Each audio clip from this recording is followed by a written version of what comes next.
All right, good evening, everybody. Would like to start this council meeting, and we're going to start it off with the Pledge of Allegiance, and the Rebel Tom Moody has agreed to lead us in that. Pledge allegiance to the flag of the United States of America and to the republic for which it stands, one nation, under God, indivisible, with liberty and justice for all. All right, some of us don't need microphones. Okay, at this time, we're going to convene open session. Individuals wishing to address the city are requested to complete a blue card. They're over here, they're over here. Fill out your name and number and all the goods, and speak when it's time to speak. So up first is proclamations, and our first proclamation is for the Wildfire Community Preparedness Day, and we got Cindy. Is it just you and me? Cindy and Brett. Are we getting goats? No. Shepherd Cindy? We don't need that's Cindy. We're good. You're pretty popular around here, Cindy. Me too. So this, Brett, you hold this. Well, I'll hold this. Hang on a second, I gotta read it. This proclamation is for the Wildfire Community Preparedness Day. And I love how this starts out. Whereas the city of Corona has a wildfire risk. So we're doomed in this city. And then it goes on, and you guys are doing some stuff. Here you go, that. I can summarize it for you. And Cindy will summarize it for me. Okay. Hi, everyone. In case you didn't know, Community Wildfire Preparedness Day is just that. It's a day to take action. It's a day to raise awareness and reduce wildfire risk. That being said, whatever that looks like at home, whether it means mowing your yard, gardening, maybe pulling one of the many weeds that Mother Nature has left us so far this season, so many. So we all need to do our part. That being said, I want to thank Community Services for allowing us to join their trail day, kind of piggybacked on that. And we'll be out there Corona Fire along with Fire Safe Corona, which is our local nonprofit who is helping the community prepare for wildfire. And that being said, I'll turn it over to you. Thanks, Brett. Thank you. On the 27th, we're having Trails Day out at Skyline Drive from 8 till noon. We hope to have you out there. We'll be out there with the Riverside County Sheriffs, the Fire Department, Trails, the Rangers, and we also will have Sportsman Warehouse and Jensen Bikes out there with us as well. Thank you. All right, so control your wildfires, everybody. Some of you, that means your kids. So, Caleb, can we take a picture?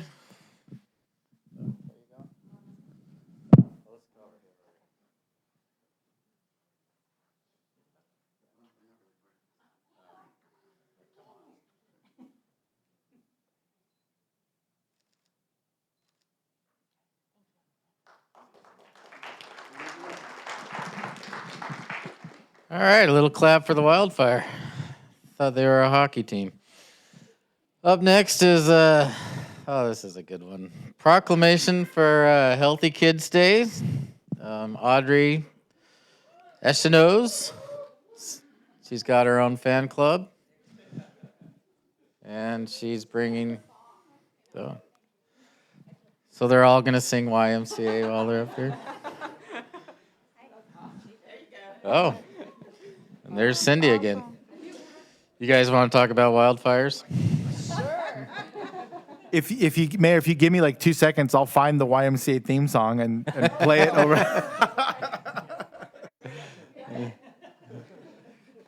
All right. So looks like we have some healthy kids up here, so that's cool. And Audrey, you're going to explain this better than I'm going to explain it. I'm going to explain it. Hi, everyone. Hello, City Council, everybody. We are so excited to be here tonight to tell you about our 3rd annual Healthy Kids Day. That's right. That's what I'm talking about. Happening April 27th, and it's from 10 to 1. It's at our main location on River Road, and we've also partnered with the school district, and we'll be using the field at Auburndale. So this day is so much fun, right, you guys? It's so much fun. Even last year, Councilmember Steiner, he went in the dunk tank, which we would love to ask you to join us in the dunk tank again. Jacob, maybe you'll come be in the dunk tank. We would love it. Tony, Wes, Yes, dunk tank, soccer, basketball, April 27th. No, you're not busy. You're not busy. I called your family. They freed you up. You're good. You're good. We have about 50 vendors lined up that are all health focused, and they're going to be there that day to offer fun programming. We have YMCA programming going on that day as well. Anything really fun and exciting you guys want to make sure I say? Oh, we have a foam party. Have you heard of a foam party? Yeah, me neither. It's foam and you party. It's a whole thing. So we're really, really, really excited. And Roy's gonna give a little message, and then Connie's gonna give a little message. So I am not as animated.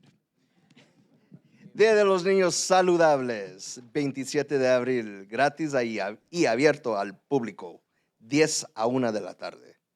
Vengan y gozan. Good job. There you go. I have a recipe for a healthy kid. And we start with a tummy full of healthy food. Stir in a cup of physical activity. Add a tablespoon of laughter. Mix in a pinch of curiosity. And sprinkle with a dash of fun. And we hope to see you all on the 27th. It's welcome for the entire community. Be there. Thank you. great job. Thank you so much.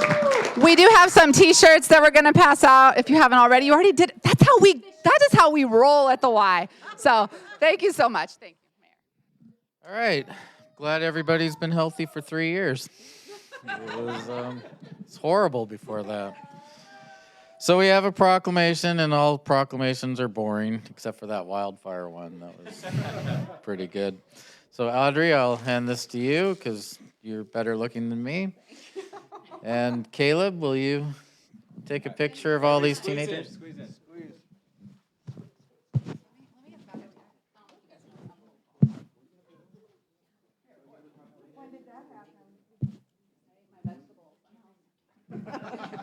Okay, everybody suck it in.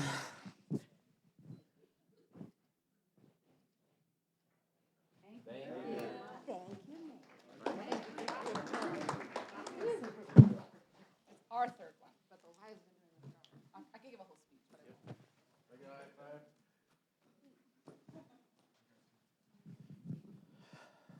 All right. Up next is Kim Maybon here. Did she? She's sick? Well, then we're canceling it. We're not doing it. Sorry, if Kim can't come. I guess we can. Okay. The next Kim Maybon, the next Kim Maybon person, or actually, why don't you all come up? And anybody but Amelia. She's already an overachiever. She does everything. She's in charge of the women. She's in charge of the men. So, yeah, she scares me. Let me announce this. So, the Corona Art Association, if you don't know, has been around for over 7,500 years, and they promote art, and they're really good at it. Did you want to speak? Oh.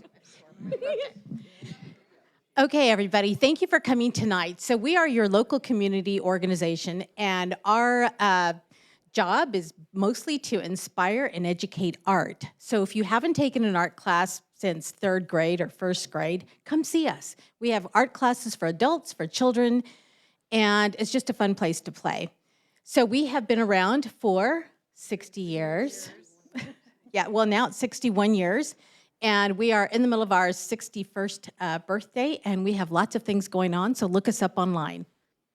Art happens here. Yeah. Maxine Piester, the founder, right? Yes, absolutely. Okay, so what this really is at the old people place, the senior center. Yeah, some of you should be there, right? Just kidding. They painted a mural, and it looks really good. It's Corona on Fire. Just kidding. And Sorry, Lori Alarcon is watching somewhere on YouTube. So can we say thank you to Lori Alarcon? She's actually the one who designed the mural that was selected by the residents of or the people of the senior center. So thank you, Lori. All right, well, clap for Lori. Okay, so Lori, if you're listening, this is for you and the Corona Art Association. It says, thank you for doing the Corona Senior Center mural. Thank you for putting up with the community development staff. They're difficult to deal with, but you guys got it done anyway. And if you guys could hold this, we'll take a picture.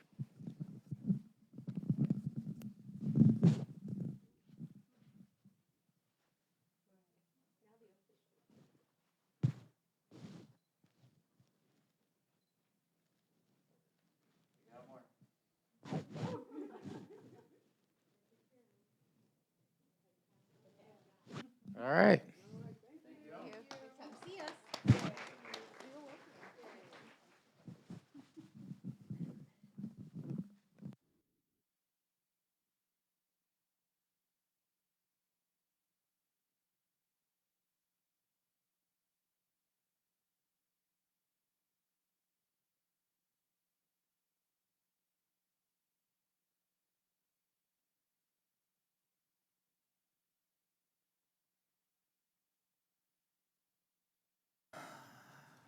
Those YMCA people missed me on the merch. All right. Sylvia, are there any? Mayor, really quick, because it's Healthy Kids Day, they only had Healthy Kids sizes. Yeah. So, yeah, Well, they forgot about us. We're trying to get healthy, but they've. if they ever come out with Healthy Adult Day, we might not show up. Okay, Sylvia, are there any? Mayor, we do not have any speaker cards. Okay, there you go. Meeting minutes. Dun, dun, dun, dun. Oh, yeah, we have to say who's moving and who's seconding now. I did. Anybody want a second? A second. Second. Councilmember Casillas, can I please get your voice vote? Aye.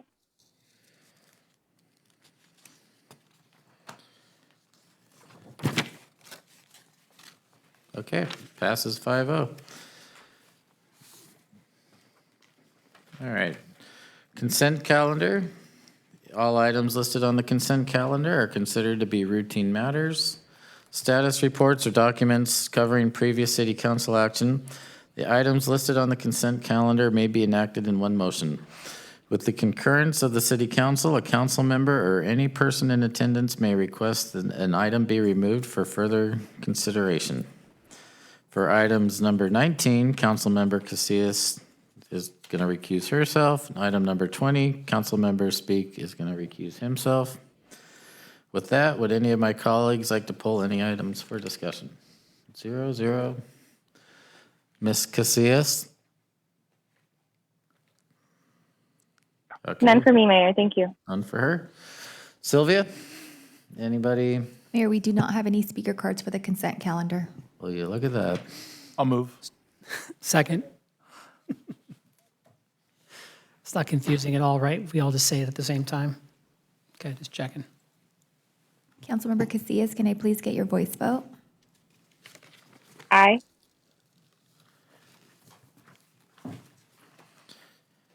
Okay, 5-0. Up next, communications from the public. I feel like we just did this. This portion of the agenda is intended for general public comment on items within the council's jurisdiction that are not listed elsewhere on the agenda. Please note that state law prohibits the city council from discussing or taking action on these items. Please observe a 3-minute limit for comments, and once called upon to speak, please state your name and city of residence for the record. We'll give it. Sylvia? Mayor, yes, I have one speaker card for communication from the public. All right, Bobby, the floor is yours. We decided to gift you with the one that fit. Oh, yeah?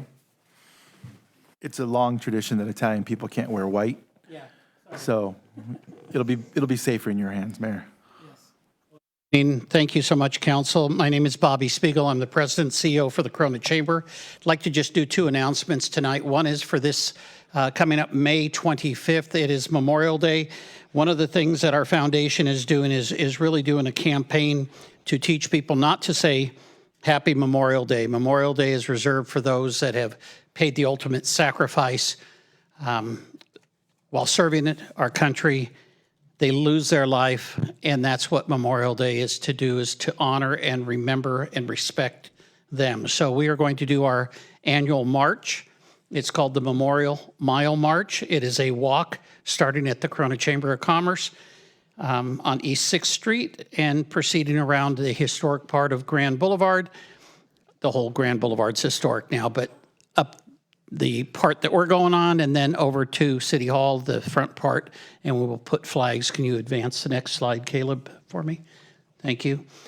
You'll see that it's set up for families and of all ages. And one more slide, if you would. And at the end, we will go ahead and spell out the letters USA. Each of the flags will have the various people that had sacrificed their lives that grew up in Corona. And you will see a list of the World War I and World War II names in our May issue of the newspaper, page 6. There's a plaque that's over at the Jameson Post for the American Legion. And there's about 100 names that we have total, and all the flags will have the different names. Each flag will have a different name for someone that has passed away. And then the next slide, we are bringing back the Taste of Corona to the shops at Dos Lagos this time, and it will be on Saturday, June 22nd. We are looking for any businesses that are eateries that would like to participate. We do have a few community booths that are available if you'd like to do some exhibiting. And of course, sponsorship would be a great thing. If you scan that QR code, it will go right to the website and you can secure your tickets. And it should be a very fun day. It will be from 12 o'clock to 4 o'clock. Thank you so much. Hey, Bobby, is that only for folks that have brick and mortar locations? We have a lot of home-based restaurants and home-based businesses. All they need to do is connect with Desiree and we will make sure things can transpire. Awesome. Thank you. Okay, thank you. Bobby, one other quick question. The Memorial Mile March, is that traditionally a pet-friendly event? Yeah. So I'm not 100% sure. We've done it for many years. I don't remember anyone really bringing any pets. A lot of kids. And so I would just hope that if you do bring your pets that you control them. So we're not going to say no, but definitely want to make sure that we can control them. Well, obviously, I'm not thinking about for myself. I'm just thinking about if other people that are watching. It's a great event. I've done it the last few years, and it's pretty moving and it's pretty cool to walk those neighborhoods anyway. But and then actually getting to the Historic Civic Center and seeing the flags and all the people, it's a good event. I recommend, if you haven't done it, this would be a great year to do it. And also, I forgot to mention the Grand Marshal this year is Don Kindred. He is a Vietnam veteran. Quite a story on what he served during the service, but also what he served here so far, doing all the great things here in the community. Thank you. Thanks, Bobby. Don Kindred's a good man. He'll serve well. Okay. Public hearings, number 22, public hearing, general plan amendment 2023-0005 to the land use element and housing element to update the city's housing sites inventory for planning period 2021 through 2029. Does any council member want a staff report on this item? Jim? Wes? Let it go, Wes. Let it go. Jackie, you're cool? Yes, no, thank you. Yes, I'm cool. I do not want a report. Thank you.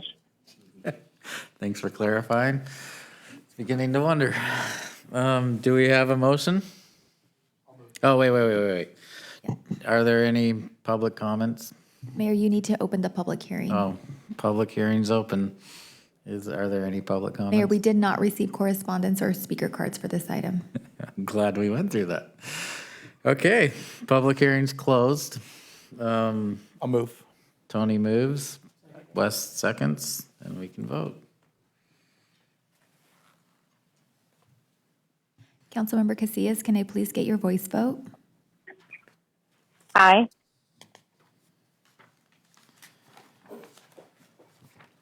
Okay, 5-0. Number 23, change of zone 2023-0007 to include an affordable housing overlay zone to the existing zoning on certain properties to meet the city's mandated regional housing needs assessment required by the general plan housing element for planning period 2021 to 2029. Does any council member want a staff report? Jim, good? Jackie, do you want to, are you cool? I do not want a staff report, Mayor. Thank you. Okay. And you are cool. We'd like to open it, the public hearing is now open. Sylvia, are there any? Mayor, we did not receive correspondence or speaker cards for this item. Okay, public hearing is now closed. Do we have a motion? Second? The motion needs to be read, Vice Mayor Steiner. 23. All right, introduced by title only and waive full reading of consideration of ordinance number 3394. First reading of an ordinance approving a change of zone to add an affordable housing overlay for various properties to permit high-density residential in conjunction with existing zoning. Councilmember Casillas, can I please get your voice vote? Aye.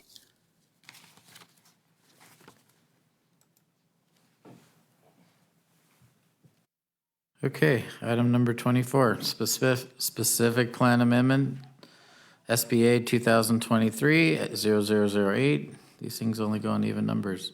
To various specific plans to include an affordable housing overlay zone to the existing zoning on certain properties and to change 1.33 acres from gateway business to multifamily residential to meet the city's mandated regional housing needs assessment required by the general plan housing element for planning period 2021 to 2029. Does any council member want a staff report? Jim? Jackie? No, thank you, Mayor. All right, cool deal. With that, the public hearing is now open. Sylvia, do we have a speaker card? Mayor, yes, I have one speaker card for this item. All right, it's all you, Joe. Joe Morgan, 206 Rent. I don't think I've seen one of these affordable housing overlays that I've thought was more appropriate than this one. This is the one for the crossings, right? This is the one for the El Cerrito specific plan? Yes. Yeah. I mean, honestly, if something actually happened there, it would probably be very good for the crossings. I've always despised this edge development thing where you push all the businesses to the edge of the city and then you gut the middle of the town, which is what we're dealing with now. I'm fine with building all the houses on the edge of the city. This would be a beautiful thing, you know, if it actually happened. So anyways, I just wanted to say that. So thank you very much. All right, thanks, Joe. Sylvia, are there any other speaker cards? Mayor, no, we do not have any more speaker cards. Okay, public hearing is now closed. Is there a motion? You have to read it. I'll move. Okay. I'll second.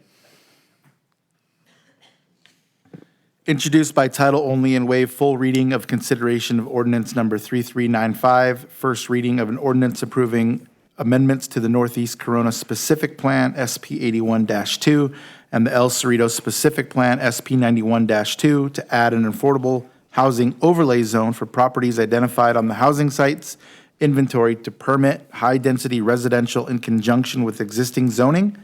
Amendments to the Downtown Revitalization Specific Plan, SP 98-01, to change the zoning on 1.33 acres from Gateway Business District to Multifamily Residential District and make commensurate text changes in the above specific plans, SPA 2023-0008.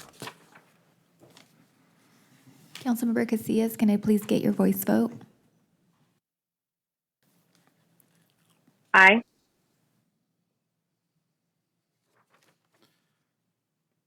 Oh, got a no in there. Good job, Wes. Okay, number 25, public hearing. public hearing for city council consideration of resolution number 2024-012, revising the citywide master fee recovery schedule and recovery percentages, repealing resolution number 2023-036, 2022-118, 2022-021, Easy for you to say. 2021-055, and 2018-120. I'm glad we cleared all this up. With that, the public hearing is now open. Oh, wait. Hang on, I got another note here. It says this item is to be continued to the city council of May 15th. All right, forget you heard all that. We're going to May on that one. So, number 26, public, oh. Oh, okay. So if I didn't open the hearing for 25, I need to do that, right? I did? Yeah. Okay. You don't close it. Okay, for number 26, did I read that one already? No. You guys are such hawks over there. Okay. 26, specific plan amendment 2023-006 to the North Main Street specific plan to permit building material sales with indoor and outdoor stage storage in the Transit Commercial District. Applicant Daniel Delaney, Ganal Lumber Company. The public hearing is now open.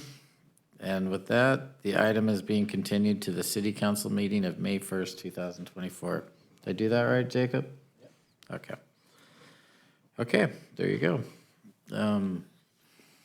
Guess that's what they were waiting for. Administrative reports. This portion of the agenda is for council discussion and action on staff reports and new topics that may not be routine status reports or documents covering previous city council action. Number 27, economic development update. Amanda Wicker and Ashley Zaragoza, economic development administrators, will present this item. And off you go.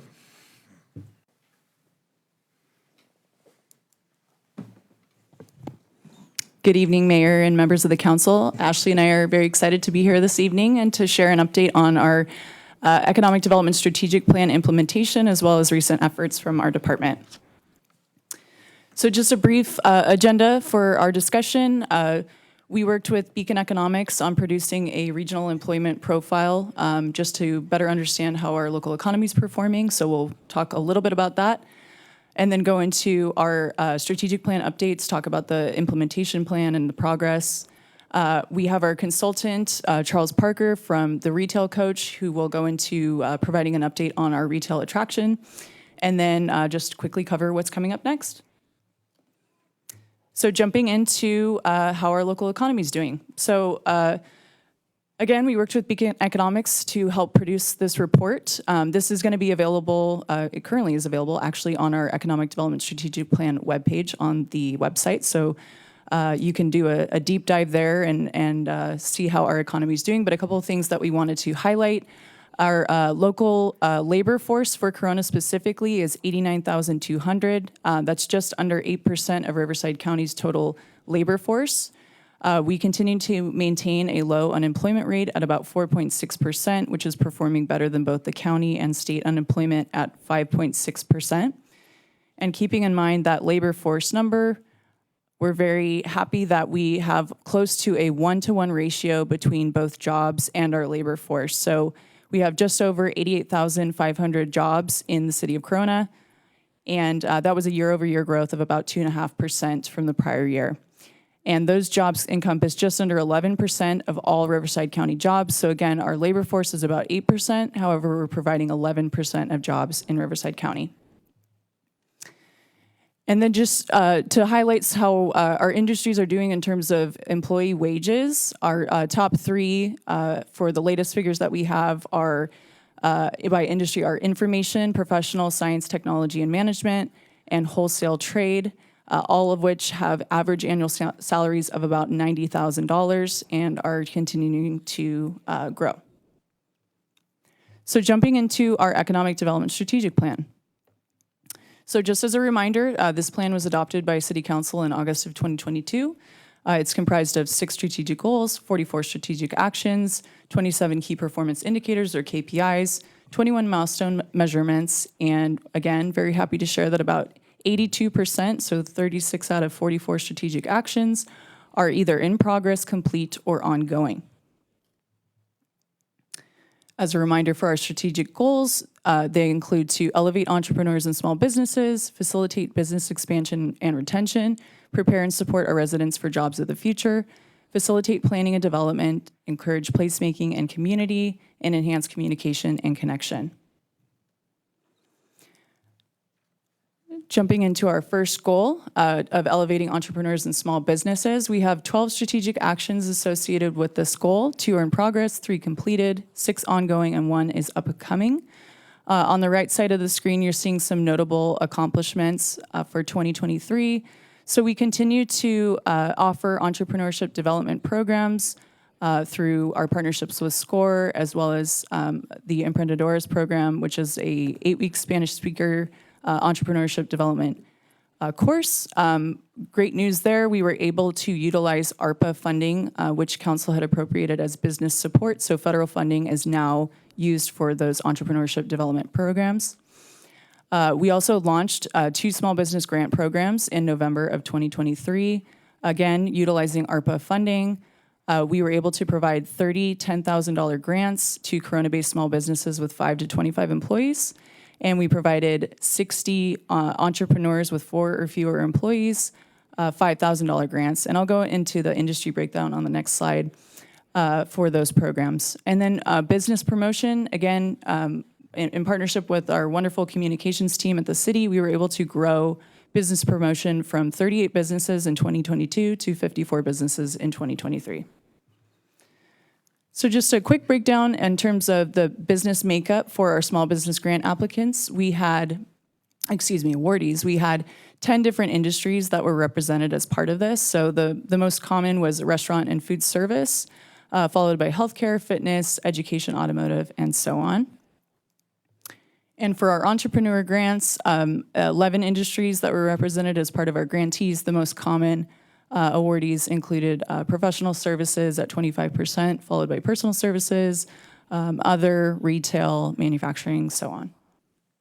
Can I ask really quick, on these grants, were we able to fully fund everybody that applied? Or, let me rephrase, did we expel all of the funding for this? Yes, so we had $1 million allocated as part of business grant programs. There's 3 programs that came from that. And the 66% of the funding that was allocated towards these 2 grant programs has been fully expended. I'll talk about it later, but we had 183 applicants in total. So we were not able to fund every single applicant. That number also includes applicants that weren't eligible for a variety of reasons. Okay, but so all of the grant funding is used? Yes. Okay, good. Yeah. And then just quickly, the entrepreneur grants were open to both commercial and home-based. It was a relatively even split. 32 of them were commercial-based and 28 were home-based. Just some KPIs worth noting. I just referenced we had 183 small business grant applicants.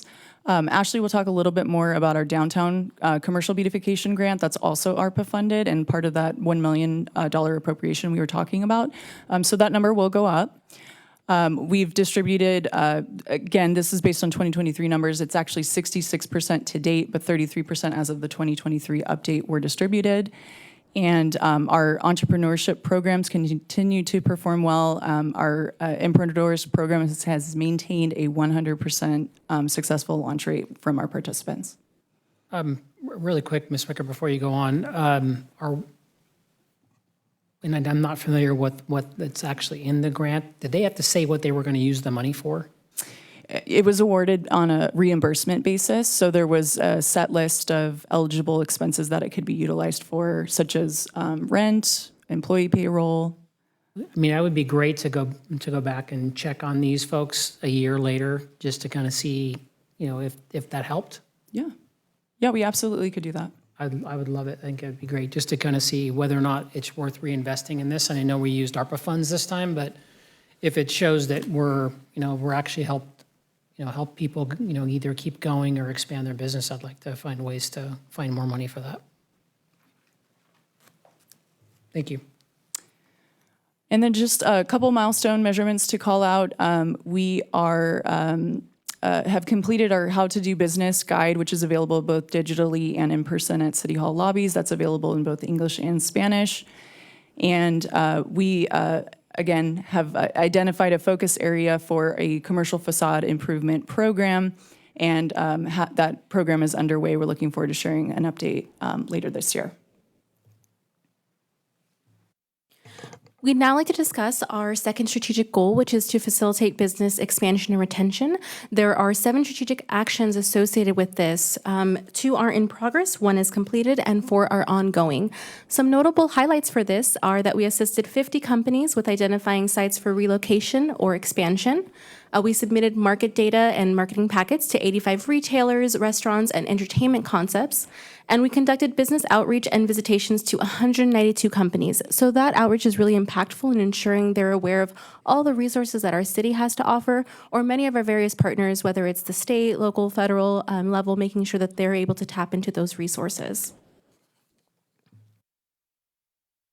Really quick, can you go back to that slide? On this business visitation and outreach, it's great that we reached 192 companies, but are we seeing any barriers to reaching companies? I mean, we've got 12,000 something companies in the city of Corona, so reaching 192 could be considered a very small percentage. So are we seeing any barriers to the outreach with them? It's not necessarily barriers. Of those business licenses that you mentioned, not everyone has a brick and mortar. So we do targeted outreach as far as in person. We'll do shopping center outreach or go on site. We also do email communications.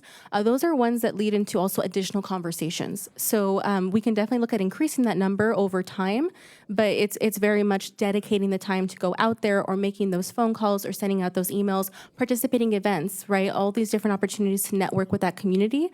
And more than anything, we make sure that the city is involved in a lot of different opportunities so that individuals know that the city is a resource. So we're hoping with time, obviously increases our numbers. And of course, this 192 is just for 2023. Thank you. Yeah, that was my next question. The 50 companies listed in site selection, that was in 2023 as well? That's correct. And of those 50, how much were initiated by the company versus, somebody that either referred us or? It's majority of the time it is a business initiating that contact. However, whenever we introduce ourselves to a business, and especially when they're coming to expand on their existing footprint, we immediately mention the opportunities for Team Corona, for site selection support, all these different various resources they can tap into. So our goal is that as we continue to build rapport, this will be a situation where now we're initiating that contact because we had that first conversation. But we let them know that we're here to support when that opportunity exists, because of course we want them to stay here in the city. Okay, great, thank you. And then just as a quick follow-up to that, the website, the Expand in Corona website, is there somewhere in here, I don't remember seeing it, but is there some sort of metric or data that we have that we could pull from it and see how much attraction it's getting? We can look at the website in order to be able to pull that. In the next slide, I do highlight how many did turn into either a lease or purchasing of a property, which there were 10 in that utilized the public-facing platform. But we can definitely go into the website and look at what kind of analytics are being pulled for visitation for site. Okay, thank you. I'm just curious, when we do this retention visits, and one of the common themes that I hear from, like you look at the automotive group and you go back to talk to some of the first guys that came to Corona years ago, like the Currys, and I ask, hey, so why'd you pick Corona? And they'll say, I bought a house here or I'll hear, yeah, we were working on a project. And in fact, this is a story that Casey Curry told me a couple years ago, that there was a government project where they were all getting together to build some kind of an off-road experimental vehicle for the Army, and either Army or Marines. And a bunch of people got together and they just said, well, shoot, we really like working together. We're moving to Corona. And the next thing you know, all these guys kind of all followed. And I'm curious about whether or not when we do those outreaches, do we ask questions about suppliers and where are your suppliers at, and are there ways to that hub and spoke model, right, where you have a business that tends to attract a lot of suppliers in order to complete their work? Is there ways to try and go after those folks to help solidify them here in the community? We can definitely focus conversations on that if that's the desire of the council. Right now, we do have opportunities to connect specifically for the manufacturing community. We have the Manufacturing Assistance Program, and that's where we host things like webinars that highlight issues such as supply chain disruptions. Or, we can focus on then a future webinar on how can you get connected and start bringing people into the room, so to speak. Okay. And then the other one is, I know that, I want to publicly thank Councilmember Daddario for reaching out to my favorite Italian deli and Claro's and having them come in. But it would be, I'm curious about whether or not at some future date, is there going to be an opportunity for us to actually go out and try and lobby for specific businesses? I know there, I've said this now a million times. If you ask people what they want to see at, X location, they're going to, all offer their opinions. And we had that, I think we had that hot list or whatever that had the name, the word jumble or whatever it was, the word list. I'd be curious to see whether or not we try to target any of those to see if we can bring them into the city. We did have, when we developed the Economic Development Strategic Plan, you did highlight that word jumble, which went out to the community and including stakeholders such as yourselves as far as what businesses you would like to see. Right. And so we are matching that whenever we do work. And I know that our consultant will highlight more on the retail attraction component.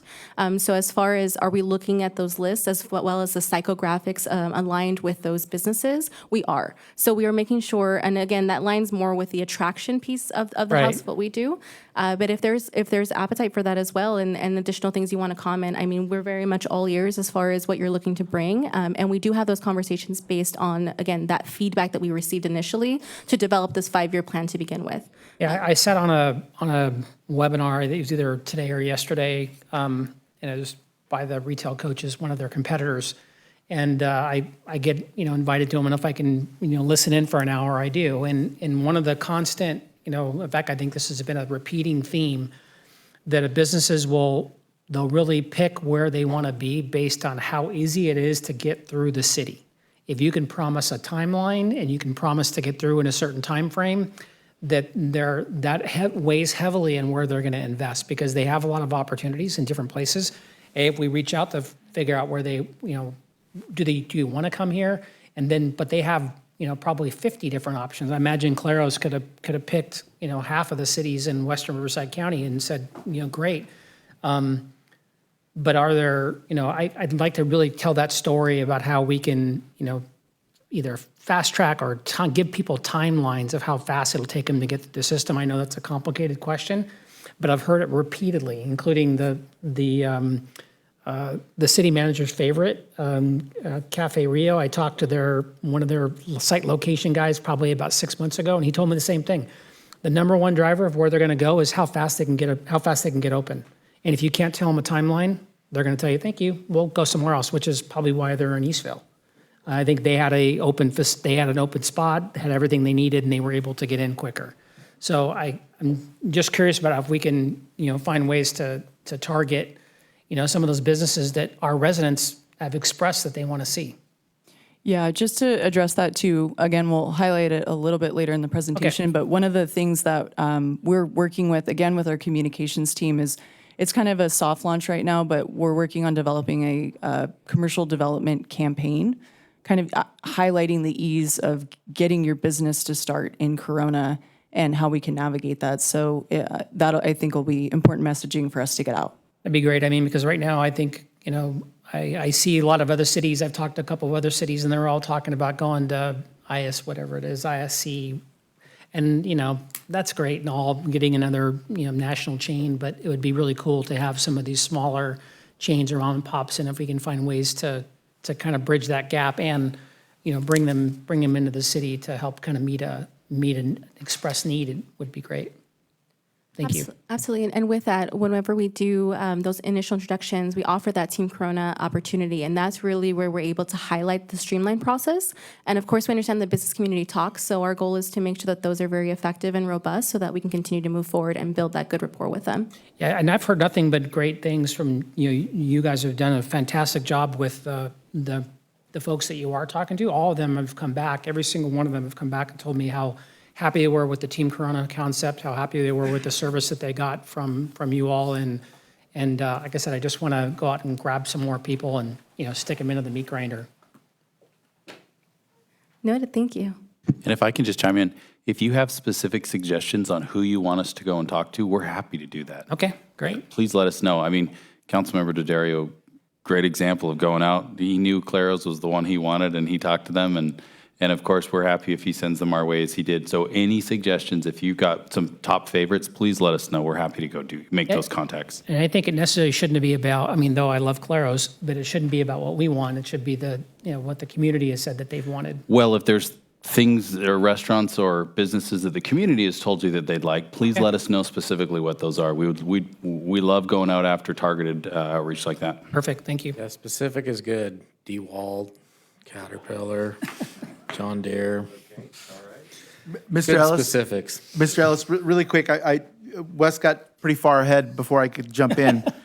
But I do want to back up to what he was talking about. At the financial workshop last month or whenever it was, we had talked about that very specific thing about having, Corona is very, very cool in the sense that there are specific industries that are very well represented, like car manufacturers or aftermarket car, aftermarket motorcycle, that type of stuff. And I think the actual word that I pulled out of thin air, but I thought was actually pretty appropriate, was symposium for some of these different manufacturers in these specific industries, and hosting something like that in order to kind of figure out what it is that's missing for them, like Councilmember Speak was speaking about how we can get 15 different manufacturers of aftermarket automotive parts and say, what's missing or what can we do to be helpful or that type of stuff. Really taking a look, and I think I even wrote down, and I asked the question about getting specifics. Do we separate our business licenses by these? This is automotive related, and this is agricultural related, or something along those lines, so that we could target those businesses here. I think enough of us know specific businesses that we could have that conversation and start and say, who else is here that you know? But I would love to see this room full of 30 different manufacturers of aftermarket automotive parts and say, what's missing? What would help you guys? And I think that would be a great starting point for a targeted list. Yeah, and I think our team can talk about our manufacturing round table. So we have, so through our manufacturing assistance program, or MAP for short, we do have things like roundtables and whatnot. Again, the topics change depending on, we have a dedicated committee that works with various partner agencies, and about 12 of them that are involved in this program. And when we actually developed the initial topics, we reached out to the manufacturing community. We have about 400 in the city, and we do get details as far as what kind of subcategory are they of manufacturer. And so we're able to pull from those initial surveys what kind of interest they have.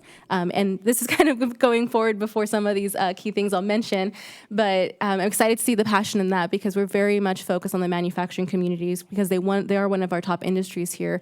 And so we are looking at developing future surveys to understand what they received from the program, and also, again, what are they looking to receive from there. So that's where they're able to address business needs. That's how we were able to determine, okay, there's supply chain disruptions, or they need workforce support, or they need access to how to do government contracting. We had a great opportunity recently where we were able to show them you can do business with the government and what level that meant. So we do have opportunities to utilize that program to advance those kinds of efforts. Okay, I love that, but I don't know if that was what I was asking for about specific. So I would imagine that round table has, in manufacturing, let's just say, it could be anything from, manufacturing clay roof tiles to manufacturing car parts. And while there may be some overlap, but very specifically, I could probably name off the top of my head 15 to 20 car aftermarket manufacturers, and I would be willing to bet you Mr. Morgan back there could name off another 30. What if we got all of them in a room and said, what's missing in Corona, or what can Corona do better? What could we go after? Again, I love the overarching idea of manufacturing as a whole, but that's so broad. And I want to get specific, because Corona does have some very specific niche markets, I want to say. Appreciate the feedback, and I thought that I heard that we do target subcategories within manufacturing as well, and so the feedback well taken, and I think we're on the same track there. Thank you. So with that, some of the KPIs for this category are that we had 2 film permits issued. So this is really just pushing forward the Film Corona initiative. We also had about 21% of our city contracts were awarded to Corona-based businesses, which translates to 127. And I mentioned this number earlier, but 10 businesses that did utilize that public-facing platform did utilize it as part of their decision-making to locate here in Corona, whether that meant to lease a space or to purchase it. Some of the milestones with this category is that we did hold initial meetings with our partners and identified opportunities and barriers. So this goes to where we really made that robust Team Corona opportunity, making sure that all of our departments are in the room, really enhancing those services, and then being really thoughtful about the follow-up. Where did you go from here from this conversation? Who did you engage with? And just making sure that they have that direct contact so that they can move forward. Another milestone is that we completed we are in the process of completing a feasibility analysis for an incentive strategy. We did conduct that survey, and I won't repeat that, but we did highlight again all the different things that the manufacturing community is looking for, how we can improve and enhance. And in the future, we're looking to again conduct those surveys, but get some more feedback as far as what have they received to date, and again, what would they like to see in the future so we can best address their needs. Our third strategic goal is to prepare and support residents for jobs of the future. So with this, we have, and I'm so sorry, my eyes are not good here. We have 5 strategic actions associated with this. 1 is in progress, 2 are ongoing, and 2 are upcoming. This is really brought about because of those engagements we've had with the business community, understanding what are those needs that they have. And a big thing we heard time and time again was workforce needs, making sure that they have individuals who are skilled and able to accomplish the tasks that are going to be held with these opportunities. We heard that a lot with the manufacturing community and the kind of competition that exists there, even to the point that they're saying, just bring us someone who's really willing to work and we will skill them in those opportunities. So with that, and trying to address these needs, we've been able to grow our number of higher local pledge companies to 23, and we had a dedicated marketing campaign. Some of those you've seen initially, such as the recent recognition of Latitude 36 Foods, and we're just continuing to grow that program. We also advance efforts with our innovation centers, so we are looking for future conversations with this, but we have received support letters and partnerships from CNUSD and Norco College in order to bring this to fruition. We also received state earmarks of $2.5 million, so we're really excited to build this really great innovation center that's going to help prepare the workforce and really equip them with those tools and early introduction to these fields. Finally, we also held a job fair that featured over 30 hiring companies, which had 150 job seekers. Some KPIs with this is that we assisted 47 households through our emergency housing programs. For the second KPI, unfortunately, we're not able to gather that information to date, but we are looking at different tools to be able to gather that in the future. And while we don't have internship programs to date, we are currently promoting apprenticeships and are looking in the future to have dedicated efforts onto those internship programs.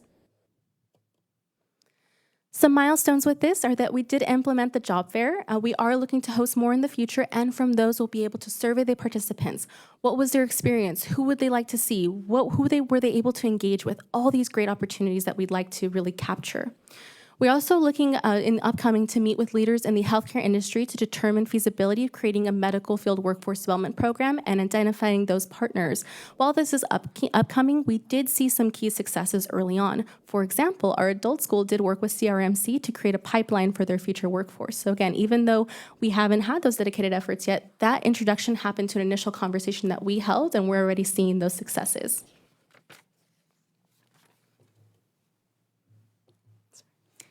Our fourth strategic goal is to facilitate planning and development. So there's 4 strategic actions associated with this goal. 2 are in progress and 2 are ongoing.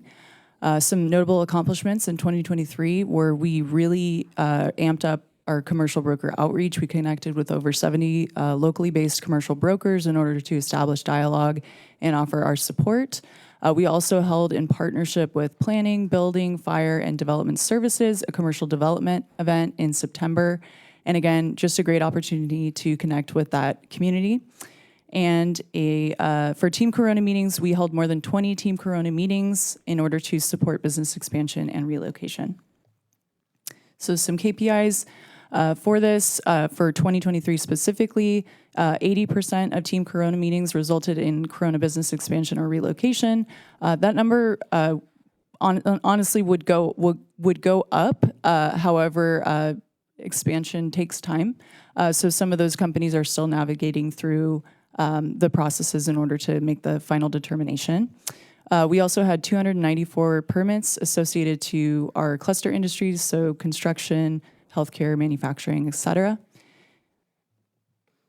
And some milestones, we held, again, reference that event we held in partnership with our Team Corona members in September on the city's entitlement process. And then also, as I referenced earlier, we are working with communications to launch a city permitting and resources awareness campaign. So our fifth strategic goal is to encourage placemaking and community. We have 9 strategic actions in this category. 2 are in progress, 1 is completed, 3 are ongoing, and 3 are upcoming. Some notable highlights are that we did launch our grant program application in February of this year. They're currently under review. Council did approve this back in 2023. We are dedicating $20,000 in grants in order for them to improve their facades and really help with that exterior improvement.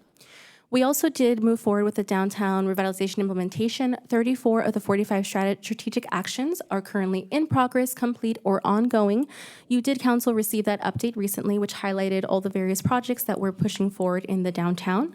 In addition, with the South Mall, we're moving forward with revitalization of that area, continuing to partner with our developer there in order to advance their project as well as the parking lot.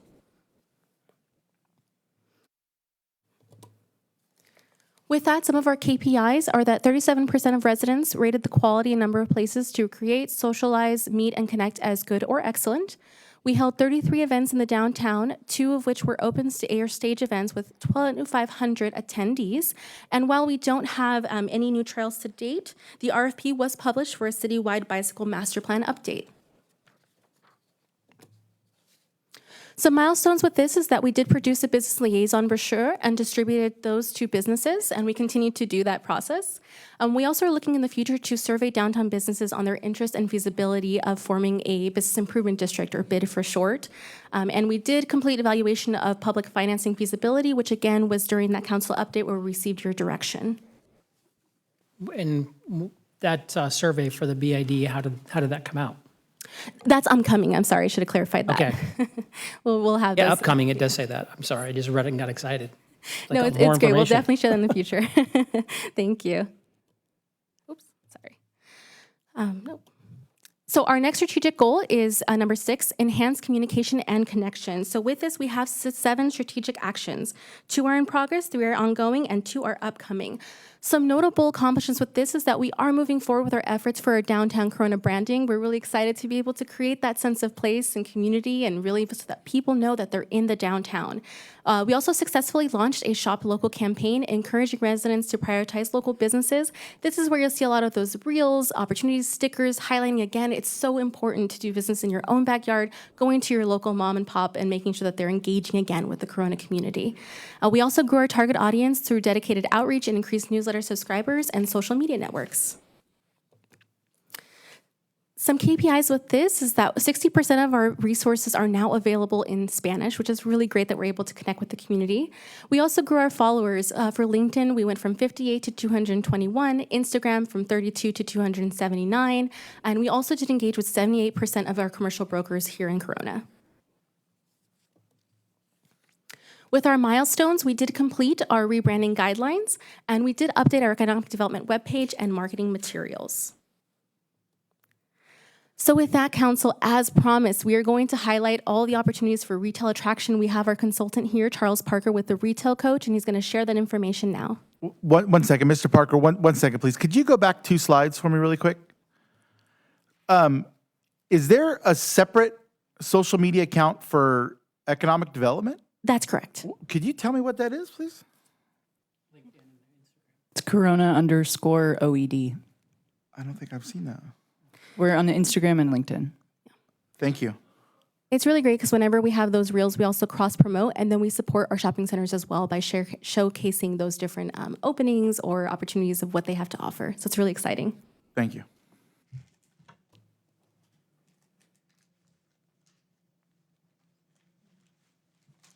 Great, excellent. As Ashley mentioned, my name is Charles Parker with the Retail Coach, the consulting firm that's been working with the City of Corona a little over a year now. Pleased to be here tonight, talk a little bit of update at a high level about our efforts, where we stand, some of the exciting conversations that we've had, like I said, again, at a high level, to talk about really where we're headed in retail, specific for attraction for the city. So a little bit about us, just back up real quick, just to refresh your memory.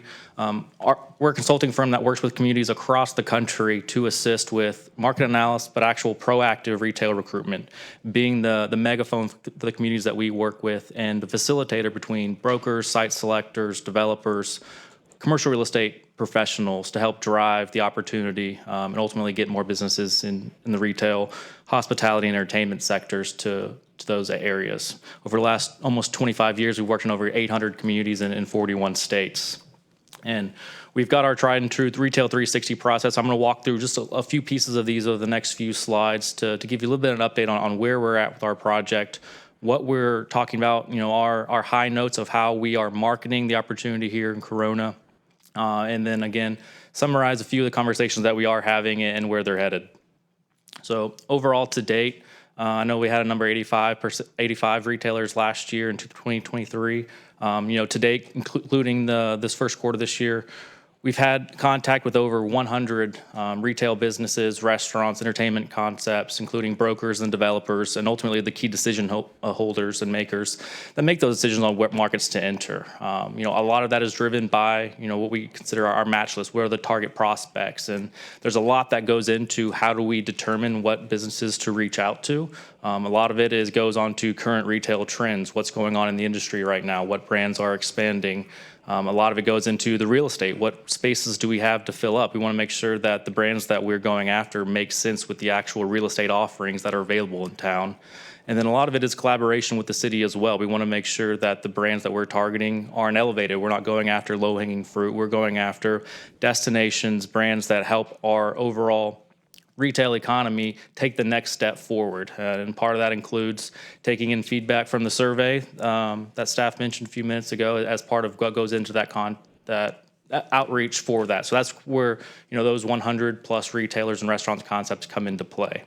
And then obviously I'll touch on this in a minute, but we have, basically two lists where we have our efforts for downtowns look a little bit different than what looks on other parts of town. Because I think one of you mentioned that our downtown is not for the national chains. You want to look for more unique concepts and destinations that make sense with our downtown rather than more freeway type of areas. But one of the things that we talk about when we first evaluate a market is look at the trade area. And even though we do represent the 160 roughly folks that live in Corona, we know we're serving much more beyond that. And we use mobile location data, cell phone data, through data providers to see where are people actually coming from to shop in our shopping centers, to eat in our restaurants. And through our analysis, you can kind of see that bubble map on the right. It's very regional in that we're serving, well over 580,000 consumers. That's really the opportunity that our businesses in town have to go after. That's the pie. On a regular basis, that's the 580,000 people that if you come to Corona, you can serve that on a regular basis. So when we're talking about the opportunity here, that's our crux of our recruitment pitch, is saying, hey, that's how many people we're serving. And it really comes through when we talk about some of the foot traffic that we're seeing to some of our key destinations. So I've got 3 examples up here just to kind of give you a snippet. But this is foot traffic to 3 brands that are in Corona. They're ranked nationally percentile against themselves, their own brands, and then the state. And kind of that first column there, our Costco is in the 91st percentile across the nation. Our Texas Roadhouse is in the top 4% across the nation. And then, Starbucks on the south end of town is in the top 10% of Starbucks across the nation. So just from a sheer foot traffic perspective, it allows us to show, hey, this is how strong businesses are doing. This is how well they're competing against themselves. Now, this is foot traffic, so it doesn't necessarily correlate directly with sales, but there is a high correlation there to show that, hey, if you come to Corona, you can have strong foot traffic, you can have high-performing stores. Here's the hard data based on foot traffic to show it. So this is one of the tools that we use when we're crafting our recruitment pitch, when we're going after new brands and saying, hey, look at your colleagues or your competitors. If you're a sit-down restaurant, they're doing really well here. You can come in and get on this action next. And then I want to talk a little bit about the different areas of town, just to highlight a few of the examples of things we're working on. Obviously, downtown is a big component for it. We have the 99 Cent Store, which is a big piece. I know it's gone out for RFP recently for that. We've assisted staff with identifying developers and tenants to present that to. I know we've got some ongoing conversations as well for groups and firms that are evaluating what the opportunity is there, and that, you mentioned ICSC earlier. Next month, that is an event that we're going to. We have meetings set up on behalf of the city, and I'll expand on that in a moment. But this is obviously one of the core pieces that we're focusing on to make sure is a very high level tier. This is going to be a cornerstone of the downtown. We want to make sure that it's a destination and is reaching its highest and best use to fit the overall vision for downtown. And then just a few other places around town, whether it be Temescal Village Plaza, working with Todd, the broker there, to identify potential users for some of the space that's available on one end of town, or whether it be, more the higher end in terms of, national brands with Cushman and Wakefield representing the properties down on the south end of town, whether it be Bedford and the Crossings, to make sure that when we are at these conferences, when we are talking to expanding restaurants, that we know we're up to date, what spaces are available, and that we're in lock and step with them and providing any of the resources that we can from our team or via the city to make sure that they know that we're all singing from the same sheet of music that we are promoting, and making sure that the space that is available is properly being marketed, and we're trying to find the right tenants that are fit for those areas. And then on the other kind of scale of that, getting a little bit more into the depth, is Los Arcos. We're working very closely with the developers there. We've put together marketing materials for them. We've connected them with numerous tenant reps and site selectors. We actually had a site visit for them. We coordinated back in February. It's trending towards an LOI to lease. It's probably, from a development standpoint, a little bit early to sign a lease from where they're at in terms of the delivery of the space, but very optimistic that we've got some tenants starting to line up for that property already, which again shows the strength of the market. That's right where the Texas Roadhouse and the Costco is. Things are looking very good there, and because we're able to work very closely and have those relationships with the the developers, not an aspect, it allows us to really facilitate those conversations and bring the right parties to the table, which is our bread and butter. Just a few highlights on where some of the interests are. I can't say specific brands in a public setting, but just from a high level, we do have interest in several large national development firms that are interested in everything from figuring out a cool destination for the downtown spaces, as well as some of our shopping centers and available parcels around town.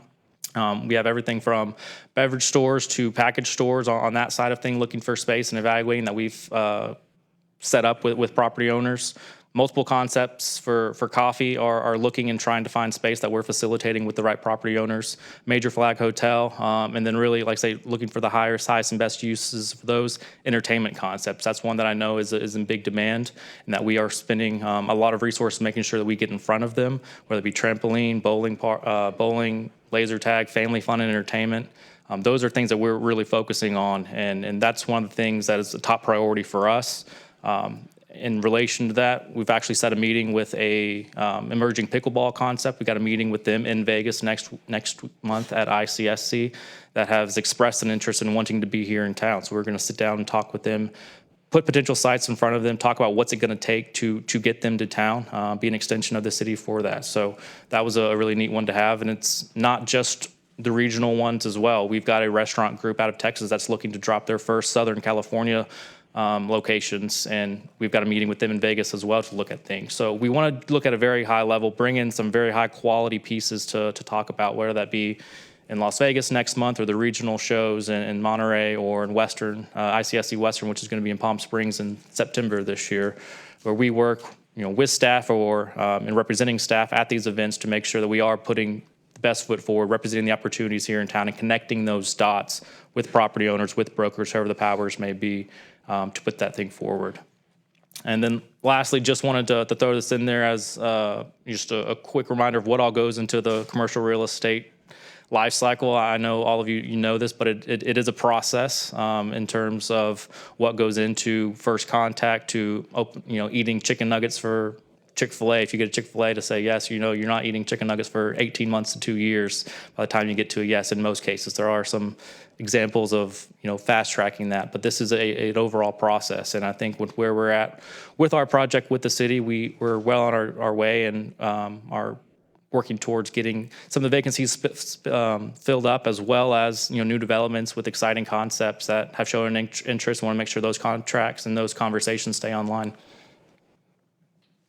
Before you move on, really quick, so it's interesting when you look at a couple of the developers we have in town, and we have some that are very open to new concepts and putting in a lot of TIs and kind of crafting something, and then I have an older development that have a fair amount of empty space, and finally I think they have a broker that's kind of responding, but the ownership is a little slower to come around. What are the magic sauce to kind of break that down? Yeah, there are some levers you can pull ultimately, because it is private property. You can only do so much, right? But you can pull some magic levers to say, hey, and that's part of what we do, is how can we do some of their work for them? We're not brokers, but we do a lot of brokerage-esque type work where we do have some of those pre-vetted conversations. So like we've done with Los Arcos, go out and represent them in a sense and say, hey, we've got this project that's coming online. They've got some space here. Would you be interested? What would it take? And then basically try to hand that over to a silver platter to the property owner, saying, hey, you have opportunity here. You have some ways. It might take a little bit of money, but the return is going to be there. These are comps for rates that you could be getting on your vacant space. Sometimes that is mailbox money for them, and they're not always motivated the way we wish they were. But those are the things that we can do, is work in unison with them, still promote their properties and their opportunities, and see what can we do to really limit the headwinds as much as possible, saying, hey, we've got this 90 yards down the field. All we got to do is get you to, either increase your TI in that lease agreement or do a little bit of investment, and we've got someone ready to go in. So that's what we work to kind of fill that link. Okay. All right. Thank you. Yeah, absolutely.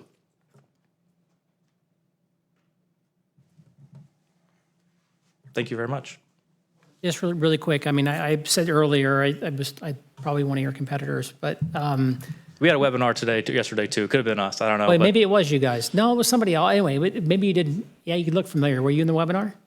It was. I was on one of them. It could have been me. Okay. But I know you were talking about the city processes and what goes into it. And it's certainly a big piece. So do you have feedback that you could? I mean, you do this all over the place. Is there feedback that you can provide back to us on how we can be better and how we can be more nimble in order to? Because maybe there is that fine line of, all right, what's gonna tip a company or a business over into relocating in Corona when, how do we navigate that? Is there things that you can? Yeah. Can you look at what we do and give us some things on what we could do better? Yeah, and those are ongoing conversations that we have with staff. And I will say overall that we have a very business friendly city here. I mean, one of the big things of hiring a consultant like us is proof in the pudding that the city wants to attract businesses and doing those things. I think one of the biggest things that council can do is, one thing is being visible and saying, hey, we are open for business, because at some point or another, whether it is any city across the country, no development process is smooth. It's going to have a hurdle and a hiccup at some point. And if you're available, the communication lines are open, they know who to call. When you have a strong staff like you do, it makes it much easier because they know who the contact point is. It's not, just an info at email saying, how do we get to the right people? And I think that's the biggest thing to look at is there open communication? Are we making sure that we are providing resources, whether that be for new businesses or relocation? We've had several site selectors and brokers ask about relocating some of their clients that are in town. They want to make sure that they can open up some things, and they've been very complimentary of their staff's response to them to make some of those things work. So I think in terms of reputation in those aspects, City of Corona is in a great spot. I'm glad to hear that. I know that Councilmember Daddario and I aren't necessarily the faces that people want to see when they open up the door. But do you see an opportunity, or do you see a benefit to electeds reaching out to folks that would be interested in coming to the city? Does that do anything for anybody? To an extent, it is the public aspect of it, where hey, we do want you here, but at the end of the day, it does come down to data. It comes down to, hey, do we have the right amount of people? Is our 580,000, is it the right 580,000? Do we have the incomes? Because empty nesters spend their money differently than young families, which spend their money differently than young professionals. So we look at the psychographics and those aspects of what goes into the sites and what's our traffic counts look like. What is traffic like on a Monday versus a Saturday? All those types of things that go into the severe site criteria. So yes, it certainly doesn't hurt. It does play a role that there is public support for that, but there are a lot of small communities that can get their mayor to drive into LA to really try to get a Mendocino Farms or try to get those set up.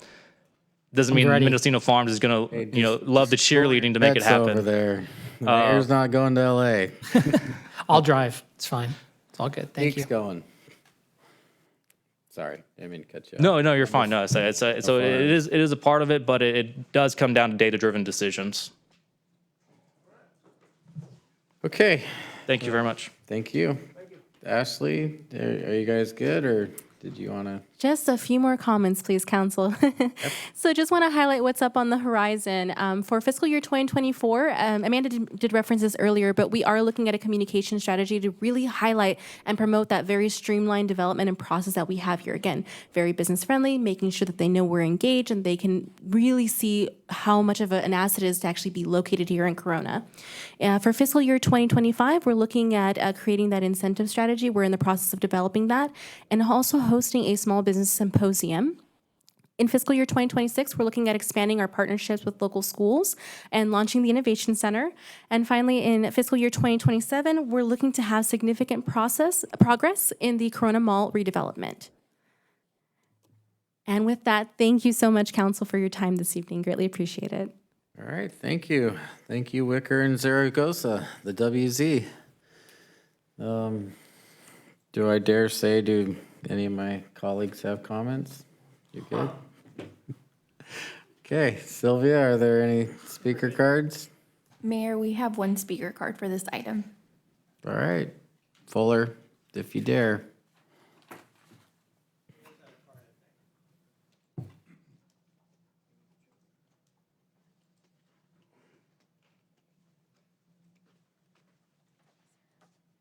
Hi, everybody. There was something on one of those slides that made me curious.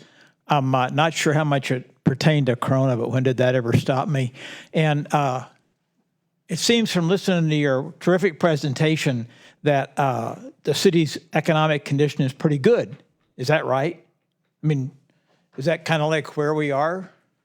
I mean, I'm getting a nodding head yes from the manager, and oh, I got you to commit to an up and down nod on your head. Yeah, well, that's what it sounds like. And there was, if you could go back to I think it's like the second or third slide in that whole presentation, way back in the beginning of that whole thing. Is that possible to do that? Is that possible to? Yeah, that one. Got it. And so I noticed off of there, it looks like there's a lot of jobs happening in town and 4.6% unemployment, which is really good, right? And so why that made me curious is because if that's considered pretty good, which I agree with, last month the national unemployment rate was 3.8%, and it's been below 4% nationally for the last 28 months.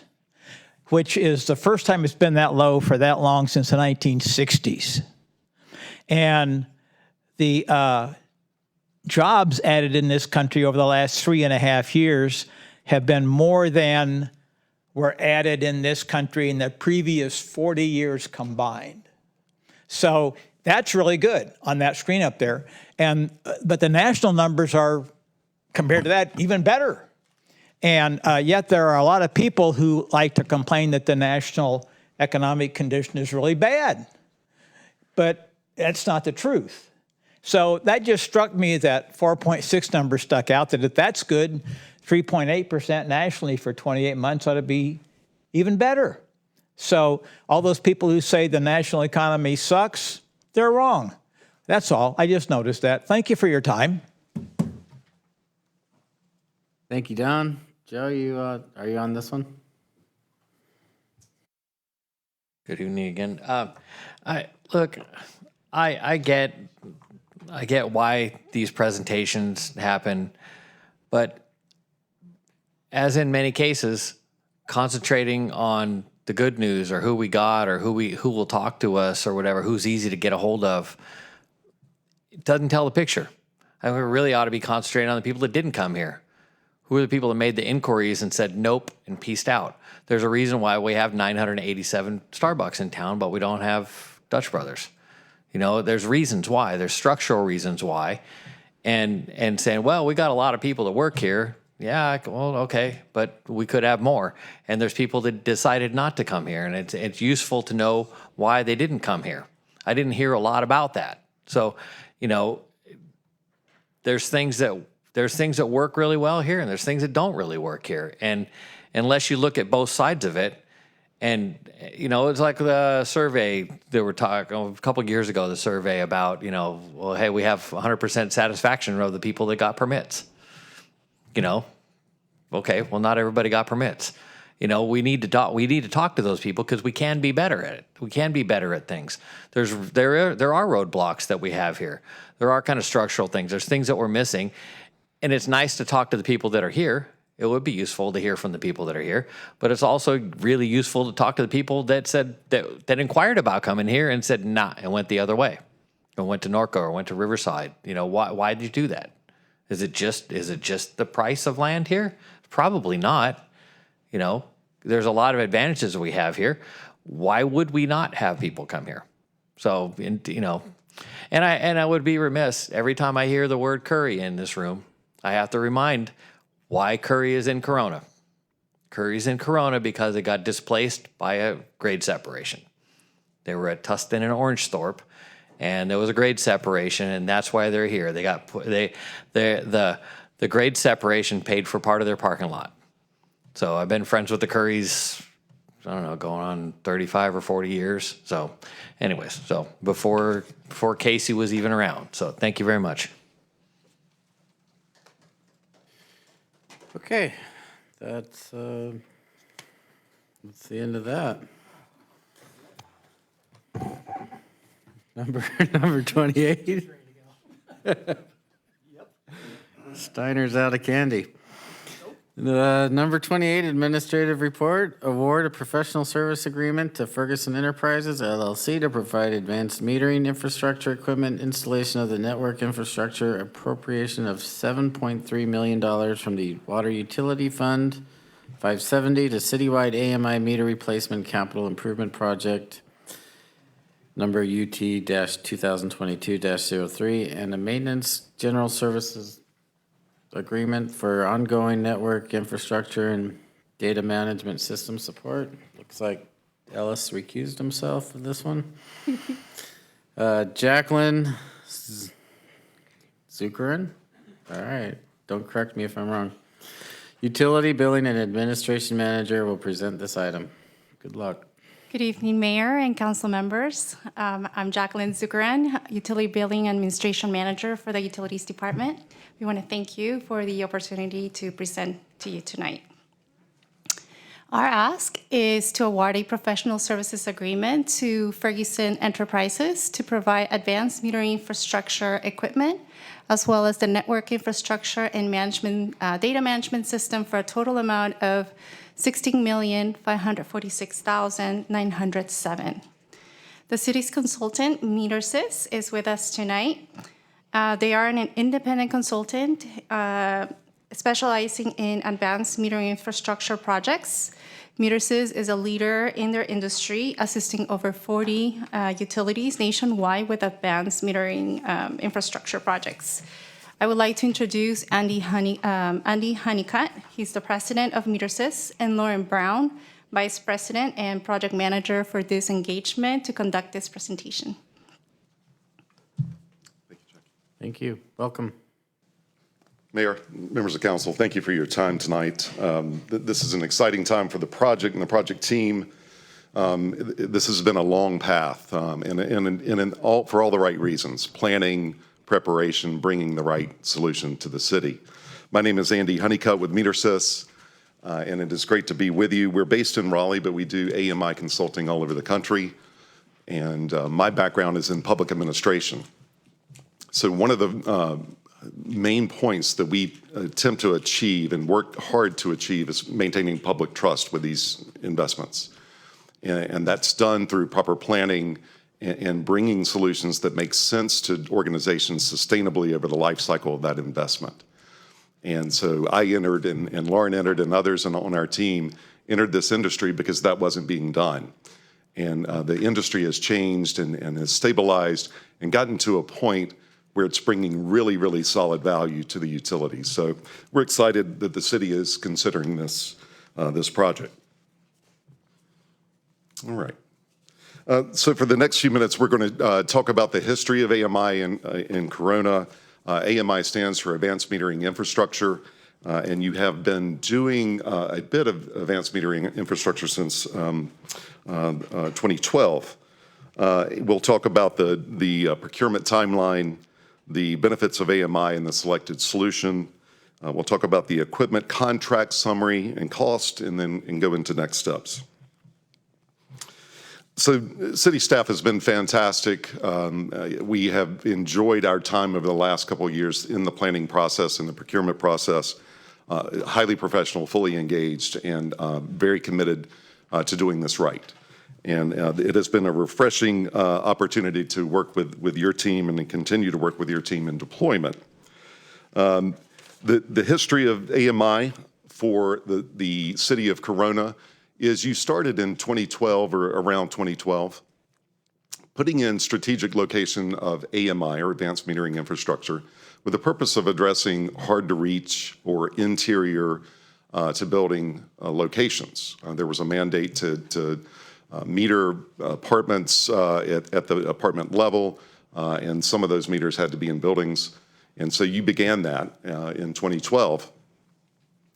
Fast forward to 2018, and Assembly Bill 1668 and Senate Bill 606 passed, and these two pieces of legislation really began to create expectations for local governments in meeting certain resource conservation objectives.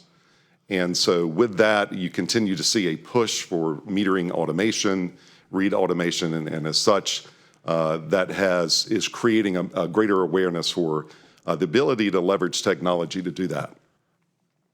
You did have a Raftellus rate study done in 2021, and one of the many findings out of that study was leveraging and utilizing AMI for the city. And from that report and from those recommendations, the city did apply a capital allocation for AMI and continued down that process of planning and assessment.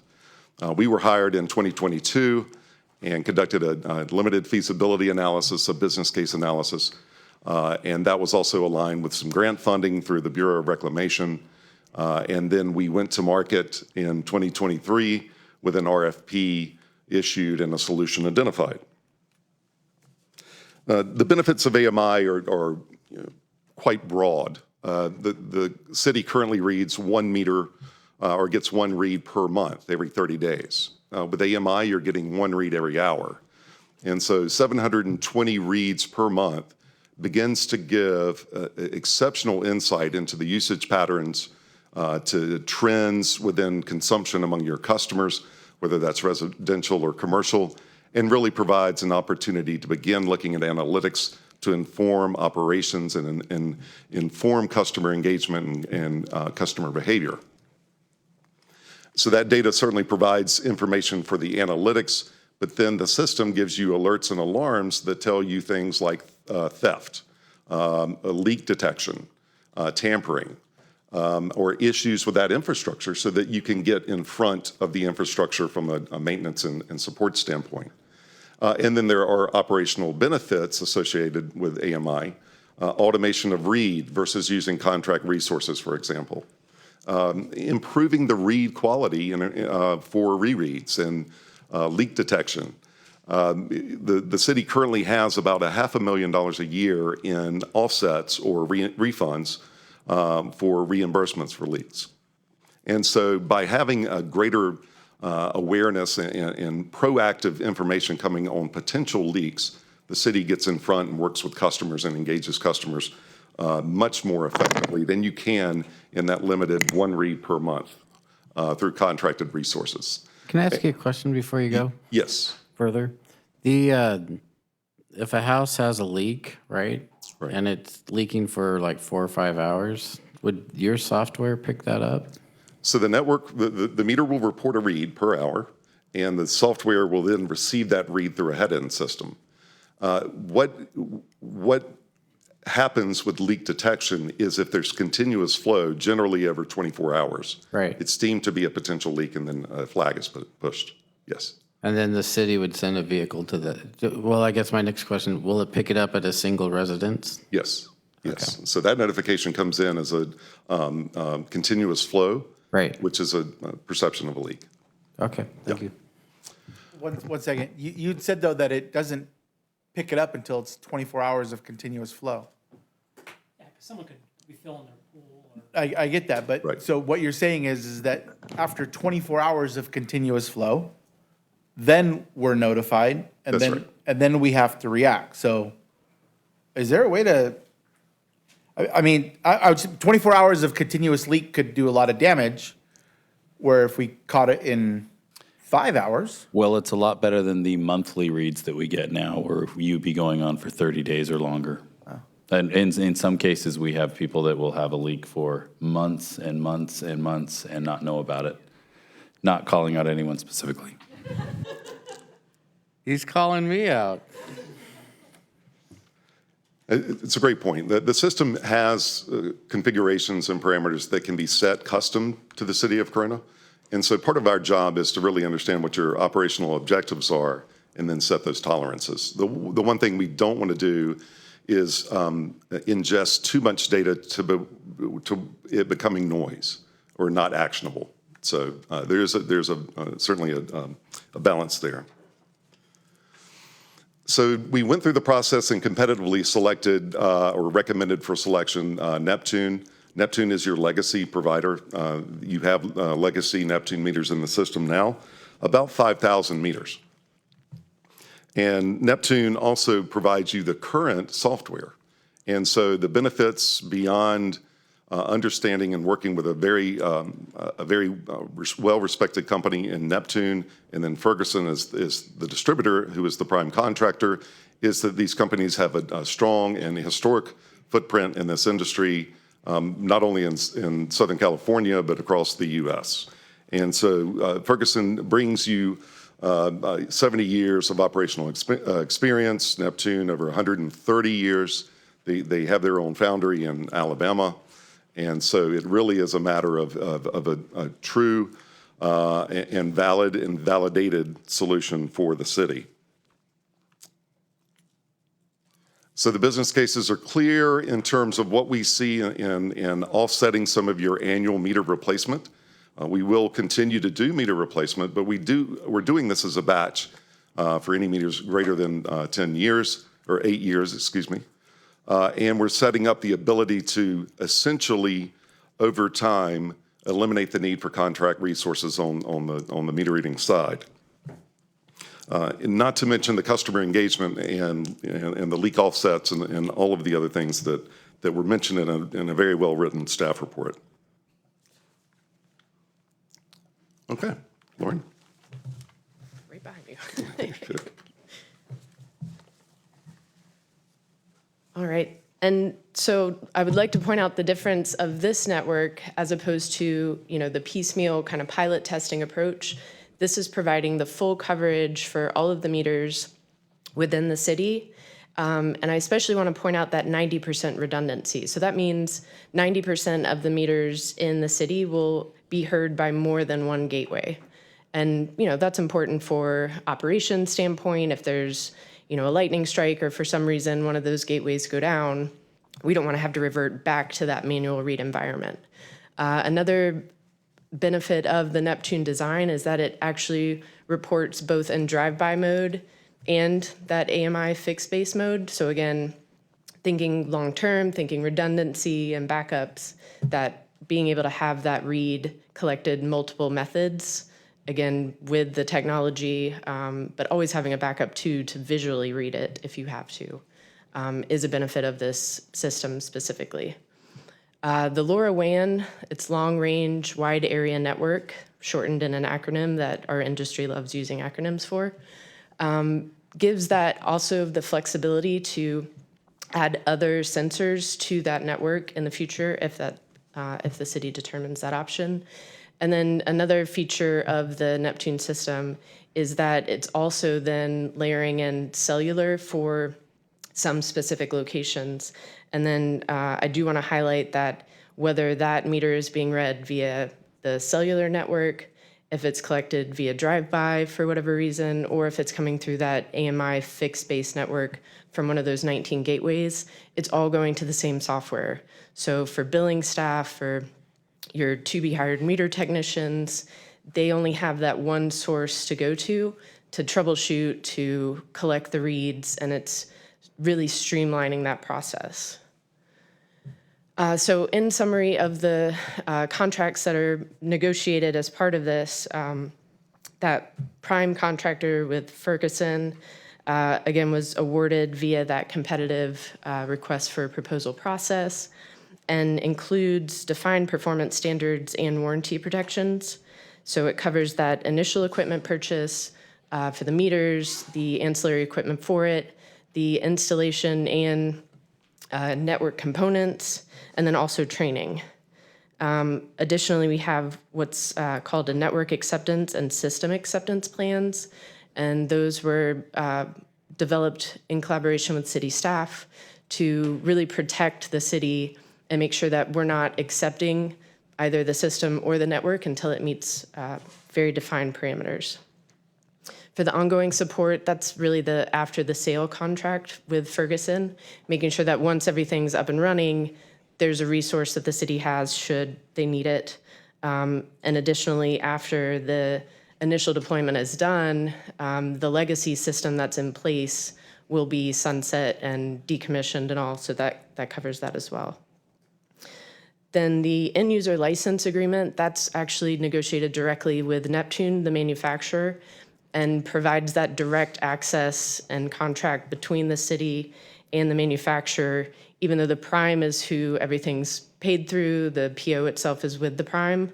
The city wanted that direct relationship just for that ability to go direct to Neptune should the need arise. And then the money, the important part. I do want to point out that we are getting an extra collector just to have on hand as a spare. The software components, those are the elements to read the meters the various ways. And you'll see the breakdown of the meters. Those register onlys, that's where we were preserving that useful life that exists on those meters that have been installed within the last 8 years or less, which again reduces that upfront cost to the city. And then we're replacing those older meters that be that full replacement. For the lids, again, that's like an estimate for sure. I think, the contingency element touches on this a bit. So since we'll be going to 45,000 meter locations, we're going to find stuff through this project, which is the benefit of doing this project, partially. And knowing that the city doesn't have all of the data on the different lids and the different meter box conditions that we're going to encounter, we are expecting to replace 90% of the lids. And that's a best practice for this technology, mostly to enable that radio frequency transmitter to get a readout without struggling to drain the battery. Those are those concrete lids that are on the meter box or on the valve boxes, I'm assuming? Exactly, yes. And are you, through this process, do you change them out to another substrate? Only if we have to, but we are assuming that about 90% of them we will have to, yes. And they're all different kinds and sizes and. Yeah, no, I'm wondering what do you change them out to? You go away from concrete and you go to what? Some are composite, yep, where it's like a hardened plastic blend. Okay. Some will stay the concrete. Cast iron is not a friend of radio frequency, so those are the main ones we want to get rid of. But even the newer branded ones are still like concrete based. Thank you. Absolutely.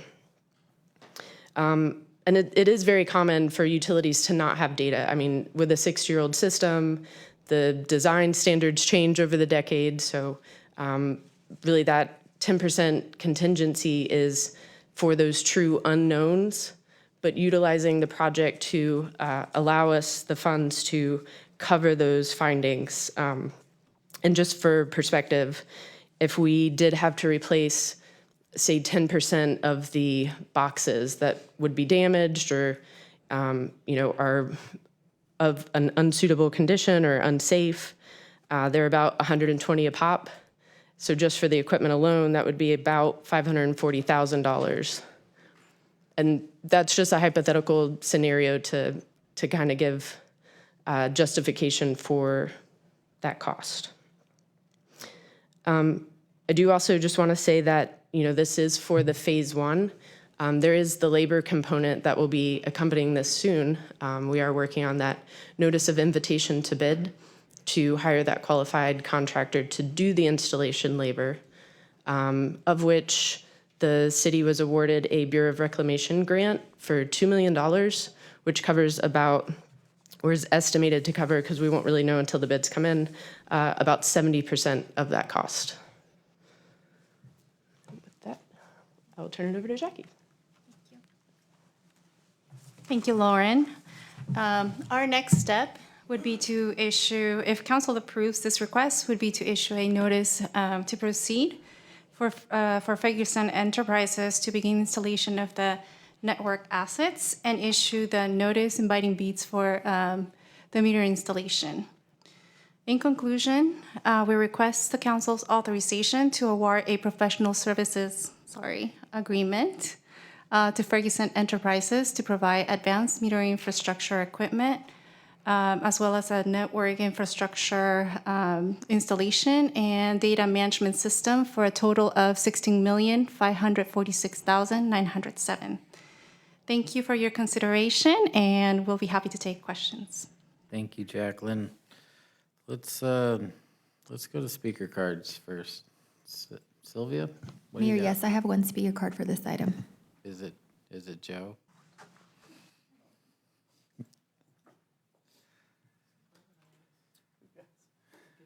All right, good luck, Joe. I realize by this point you don't give a shit what I say, so it's fine. That contract, just for context, because we've never really had, like, how does this ever pay for itself kind of a thing discussion. I don't think I've ever seen a contract this large with this little discussion. That the contract for the dudes driving around on the scooters is $450,000 a year. So you're going to spend 16 point something in order to get rid of that and then find some other efficiencies. The ROI on this is non-existent. There is no return on investment in this. You might be able to find some other leaks, but that's a really expensive leak detection. You could probably pay a couple people to just walk around and look at meters. And we're replacing the dudes on the scooters that are $450,000 a year with an entire other data network. Look, I get it. It's cool. Sounds bitchin', but it's $20 million. And this was the issue that drove the entire water tax hike last time. Do you really think that this is worth this project? You could explain to somebody with a straight face that this was worth raising the water tax, raising the extra fee on top of what it really cost, and everything else is paid for, but except for this $20 million thing. We had one $20 million CIP that wasn't paid for, and that was this, that you could stay with a straight face that this was worth the water tax hike. It's not. It's cool. It's a fun toy. But I've never seen it. I'd love to see it. I would love to be swayed. I would love to see some kind of numbers to see how this all works out. But I'm not seeing it tonight. I mean, it's a lot of $450,000 contained in $16 million. You know, I mean, roughly 32 of them, a little over 32 of them. And you're doing it on meters that last 20 years. How long does the AMI ones last? They last as long as little just metal spinny ones? Pretty sure they don't. Pretty sure they got a pump thing that's going to wear out the same. You know, plus the batteries, plus the extra maintenance. It costs more to do this. And there really doesn't seem to be a benefit. But hey, really it's about teamwork for you guys is really what it's about. It's about following the leader, tucking in behind there, not really asking hard questions. So I appreciate your duty. Thank you.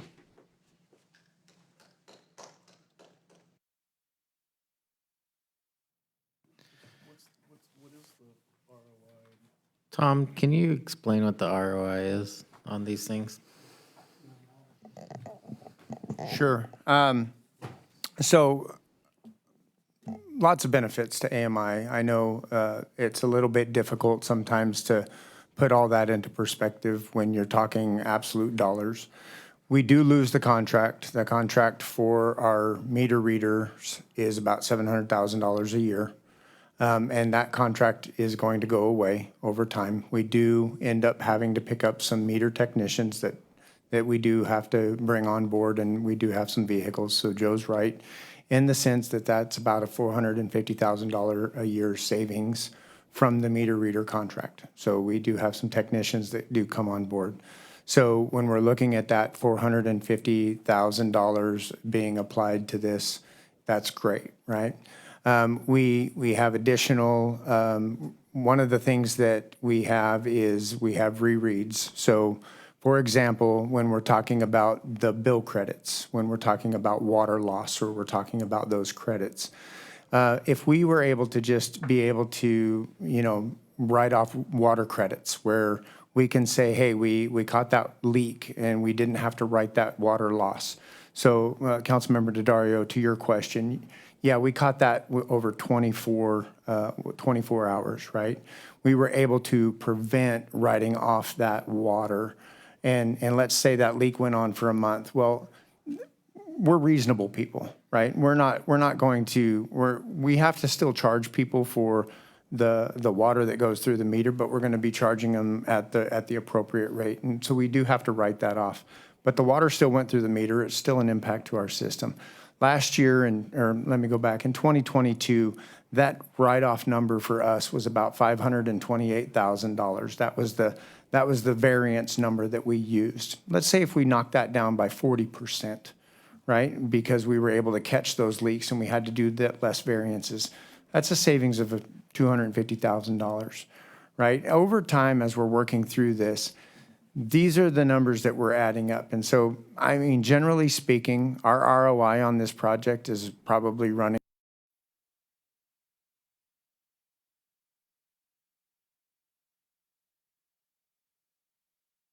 up pretty rapidly in that case.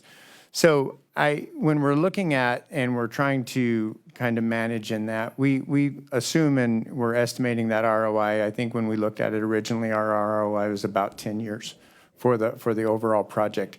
By the time we're adding up everything and we're getting into that, water loss in and of itself, right? Just the amount of water loss on ROI is factored in when we're looking at the low flow numbers. As the mechanical meters are wearing out, we begin to lose low flow. The meters that we're talking about here tonight are ultrasonic meters. To that point, they don't have the little small motors inside of it. They're ultrasonic. This is a newer technology that we're moving forward to. One of the things that Lauren and Andy did is they did research on this technology. So we are actually shifting from the mechanical meters that we have currently in place, and we're moving to ultrasonic meters. There's no moving parts. This has a lot of value to us. So our current meter program right now has a life of 10 years. These meters have an accuracy for 20 years and no moving parts. That's important to us. If that works out, that's huge. That's a huge savings for us because then we're not replacing meters every 10 years like we're currently doing now. This is new technology, and water quality and meter quality matter. So we need to do some tests, and we're going to be doing some data tests, and we'll be doing some analytics on it. If that works out for our meter type, right, because we have hard water here in Corona, we're not denying that. But if we scale, and that scaling at the meter, which it shouldn't because we should have the right velocities with meter size, if that scaling doesn't impact the meter reading quality over that time frame, we should be able to see a significantly longer life in our meters. If we can extend our meter life by another 5 to 7 years, we're not replacing meters at 10 years. We're still getting that accuracy at the 15 to 17, even up to the 20-year mark.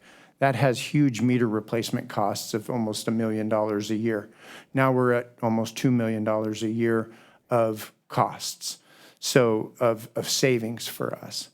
This is where we're looking at the ROI. This project has huge benefits. Now that's just the dollars.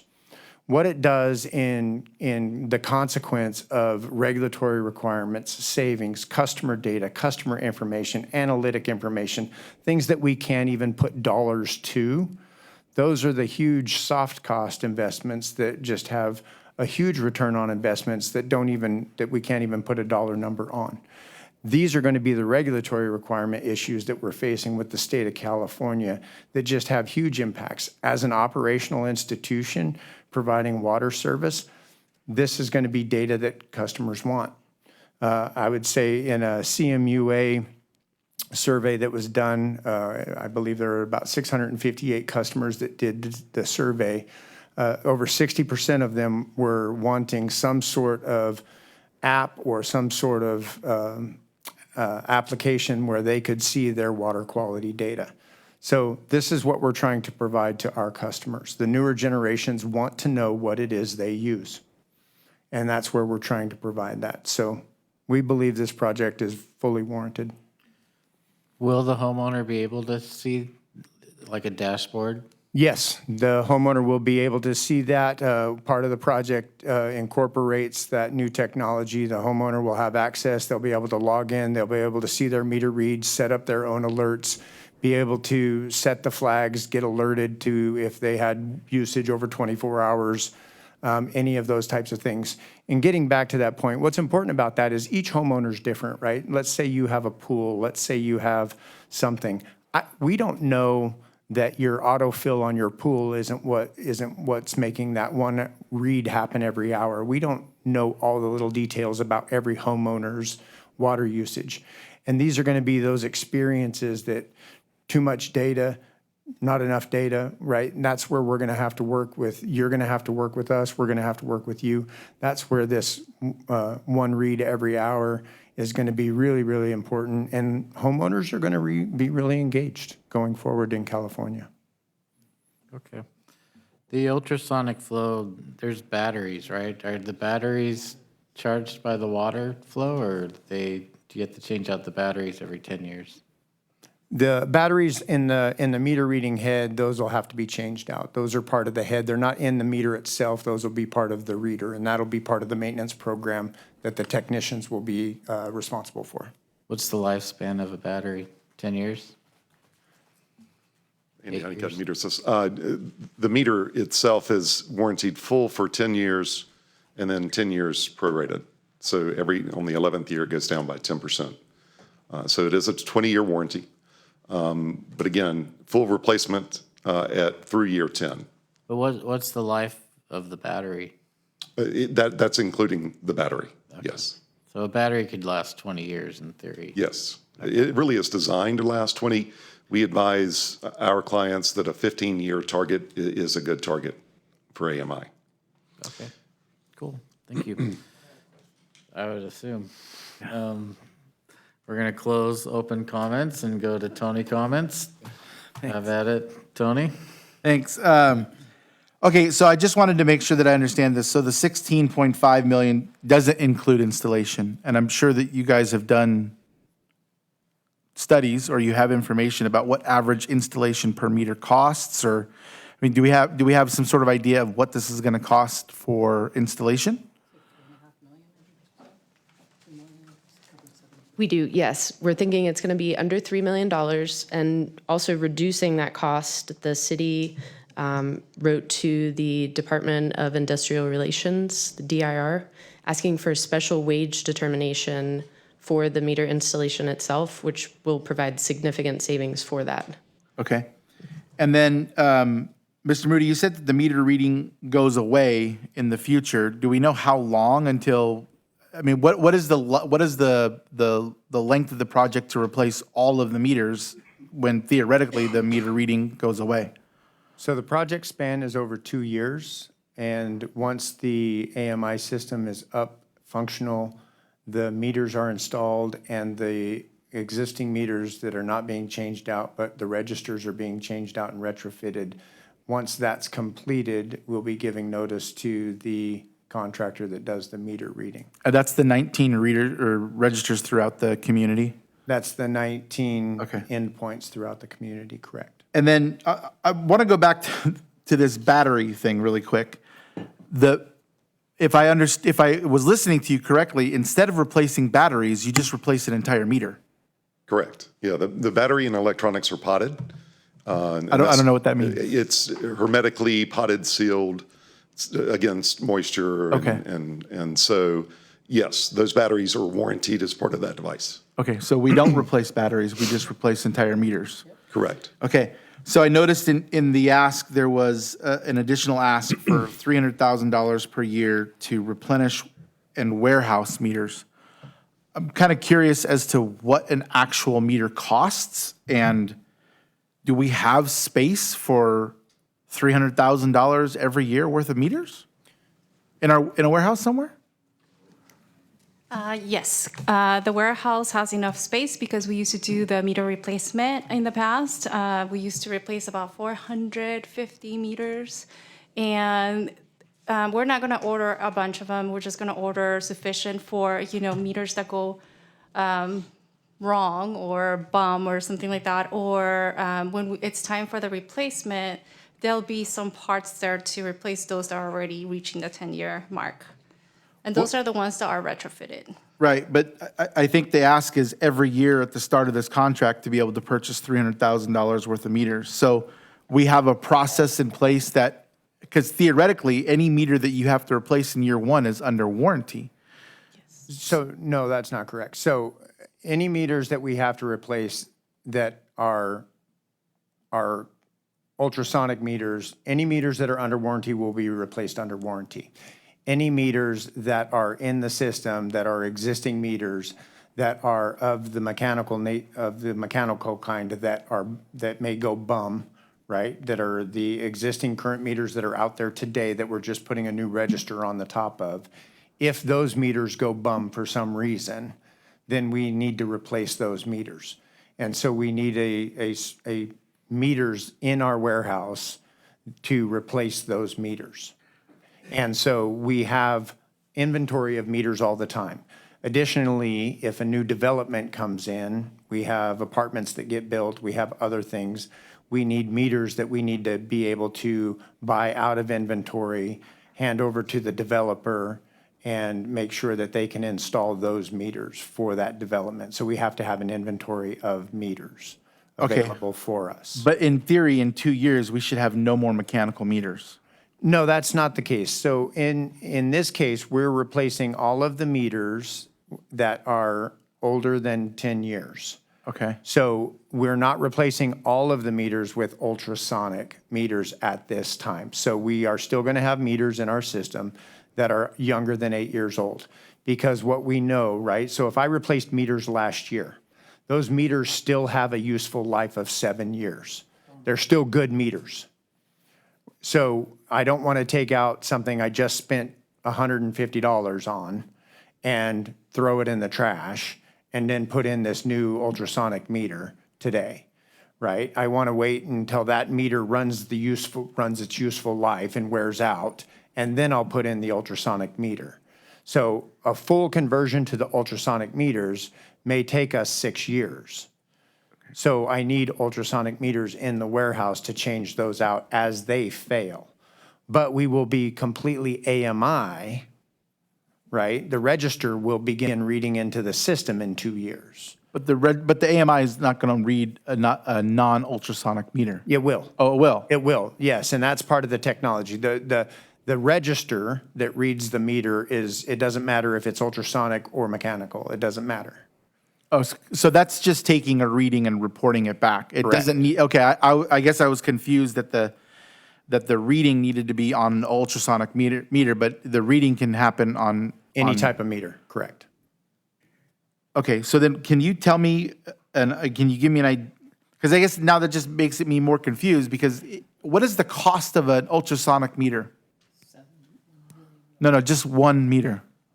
What is the per meter price? It's about $237. A 5/8 inch Mach 10 meter with a 6-foot antenna is about $237. A 3/4 inch Mach 10 with 6-foot antenna is about $252. Okay, so then if the AMI technology will read a mechanical meter, it doesn't need to be an ultrasonic meter, and we're not going to replace them until they go bad or they've outlived their life, why wouldn't we just go with a less expensive meter? I guess that's the part that I'm missing now.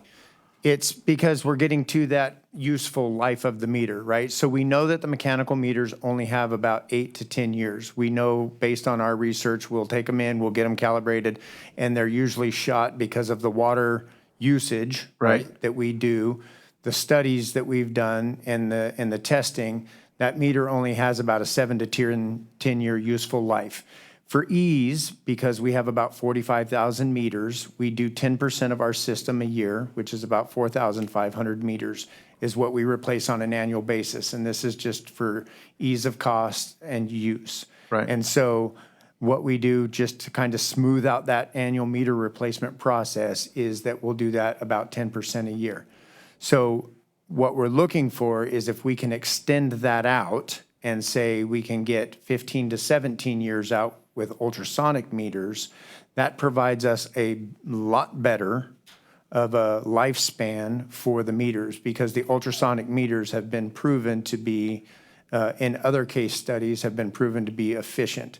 What we don't know, and what we need to, you get some case studies, is how does that work with our water quality? So there are no mechanical moving parts, but because Corona has hard water and we will often precipitate out the calcium within our water, is that going to have an effect on the ultrasonic sensors and the reading?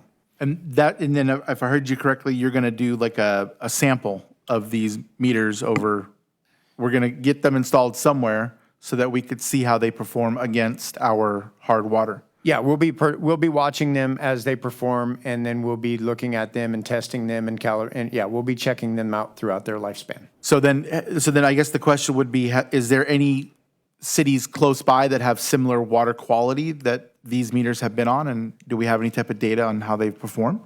Not really, because again, we're 50% groundwater, about 45% Colorado River, and 5% state project water, and that our groundwater is pretty unique because of the mining operations around us were a little bit different. Okay. So is there a possibility that this case study may say that these meters are no good for Corona water? There's a possibility of that. From what we can tell, though, they've been used in other, from Canada and other areas. We're not seeing that they're having much of a problem with hard water. So But it's not unique Corona water, Mr. Moody. Yeah. Okay. It's not. I think that the other questions kind of got answered in the presentation that I had. Okay, thank you.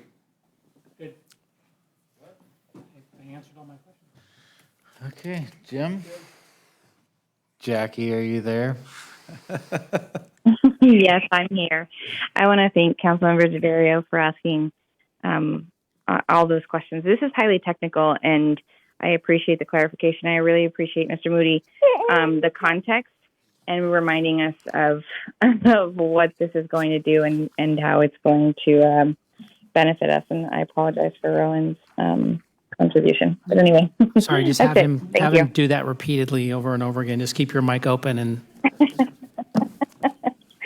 it'll change the mood in the room, I'm sure. Perfect.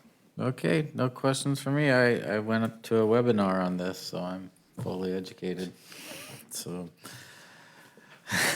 I'll make the motion. Okay, Wes made the motion. And Jim seconds.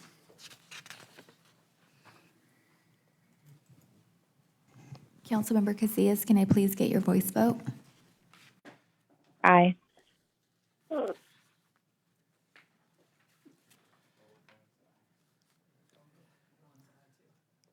Okay, 5-0. All right, we're going to power through.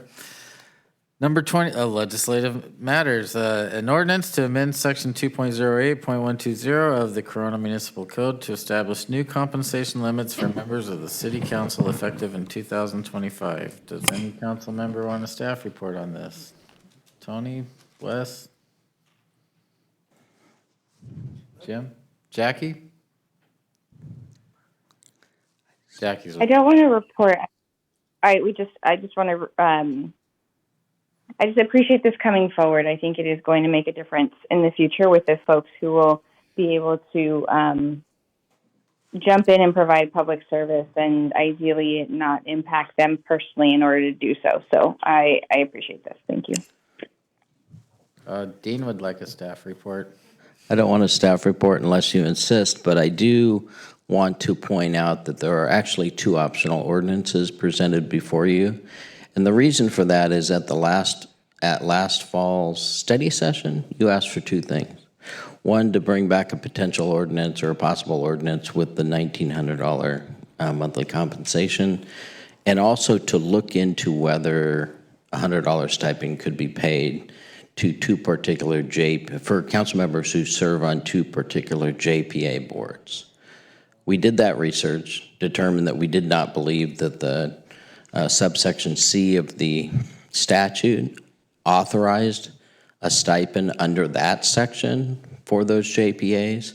However, you directed staff not to implement the full authority of the state statute. State statute is $2,550 a month.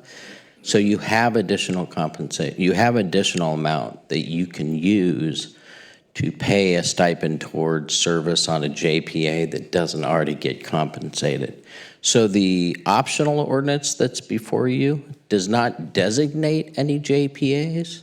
It just simply says that in addition to that monthly stipend that you all would get, by resolution, you can designate another JPA to be subject to an additional $100 a month stipend if two things are present. One, obviously you don't exceed the state max, and two, that JPA doesn't already compensate. There are legislative bodies that you serve on that compensate. RCTC is one of them. So you have two ordinances before you. One is the primary ordinance, which is just the $1,900 a month. The optional ordinance is the $1,900 a month plus future resolution to designate up to $100 for JPA or legislative body service. So we just need direction on which ordinance you're interested in. Tony? I don't remember what the additional JPAs are that don't. I think it was Western Wastewater and. The two that you noted were Western Riverside County Regional Wastewater Authority and the Bedford Cold Water Groundwater Sustainability Authority. Those are the two that were mentioned. However, again, this ordinance doesn't even state that compensation is to be paid for those two. It's a future decision for you all to make or a future council to make by resolution. The optional ordinance just gives you the authority or a council authority to do that in the future. It doesn't actually provide any compensation yet. Does that make sense? I would like to move for that second ordinance, and I would like to have that future discussion put on the future agenda items, please. I'll second that. Okay. But that means that Jackie's got to read it.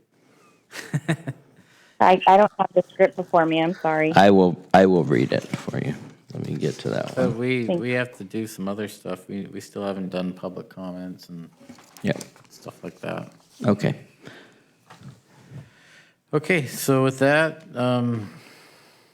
is there a spot on here for public comments? Yeah, there is. Oh, we do. Ms. Edwards, are there any speaker cards? Mayor, I do not have any speaker cards for this item. Okay, public comments is closed. Jackie's the motion, I'm the second, and Dean's gonna read. Introduced by title only and waive full reading of optional ordinance number 3397, first reading of an ordinance of the City of Corona, California, amending section 2.08.120 of the Corona Municipal Code to establish the compensation for members of the City Council. And City Clerk, you know what I mean by optional ordinance, correct? Yes. Okay.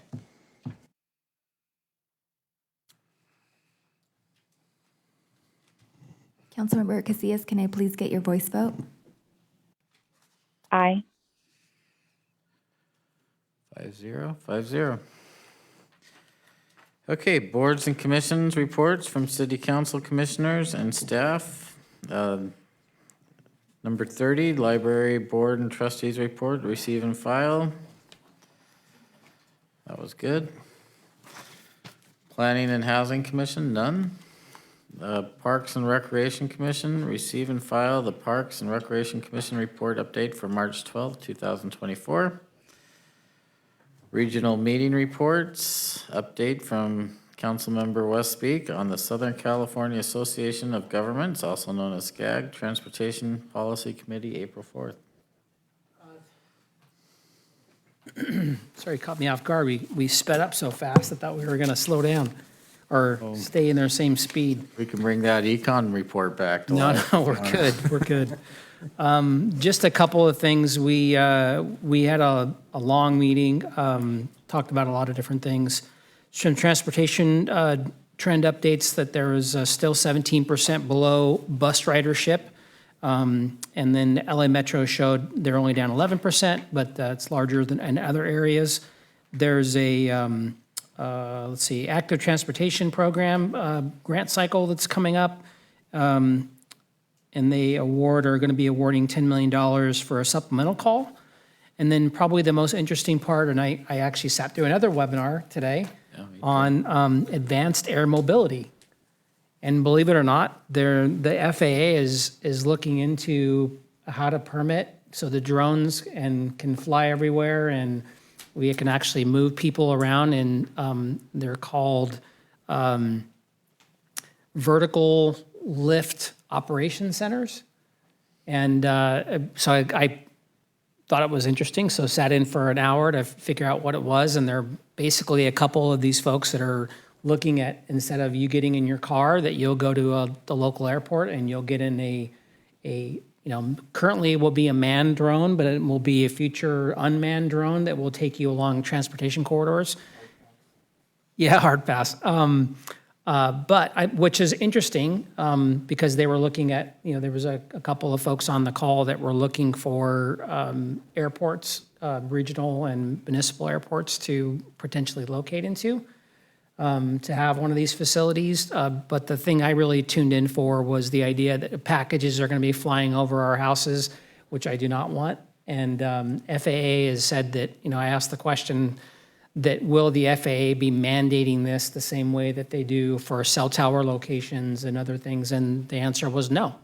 That if a city or a county or an area wanted to take a stance that they didn't want, drones flying everywhere in the city, that you could do so. So still a couple of years out. I think they have a 2 years worth of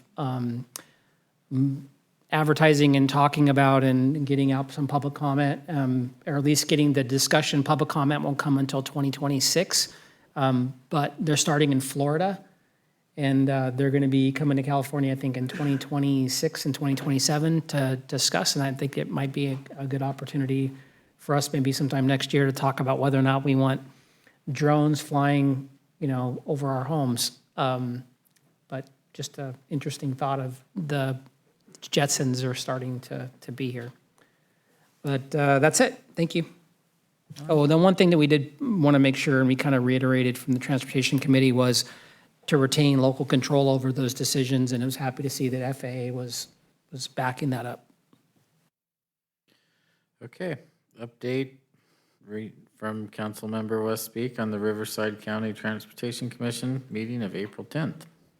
Thank you, Mr. Mayor. I'll be quick. The most important thing that we did was we approved the updated traffic relief plan on 29-2 vote and directed RCTC staff to develop an ordinance for a potential ballot measure that will be voted on in June.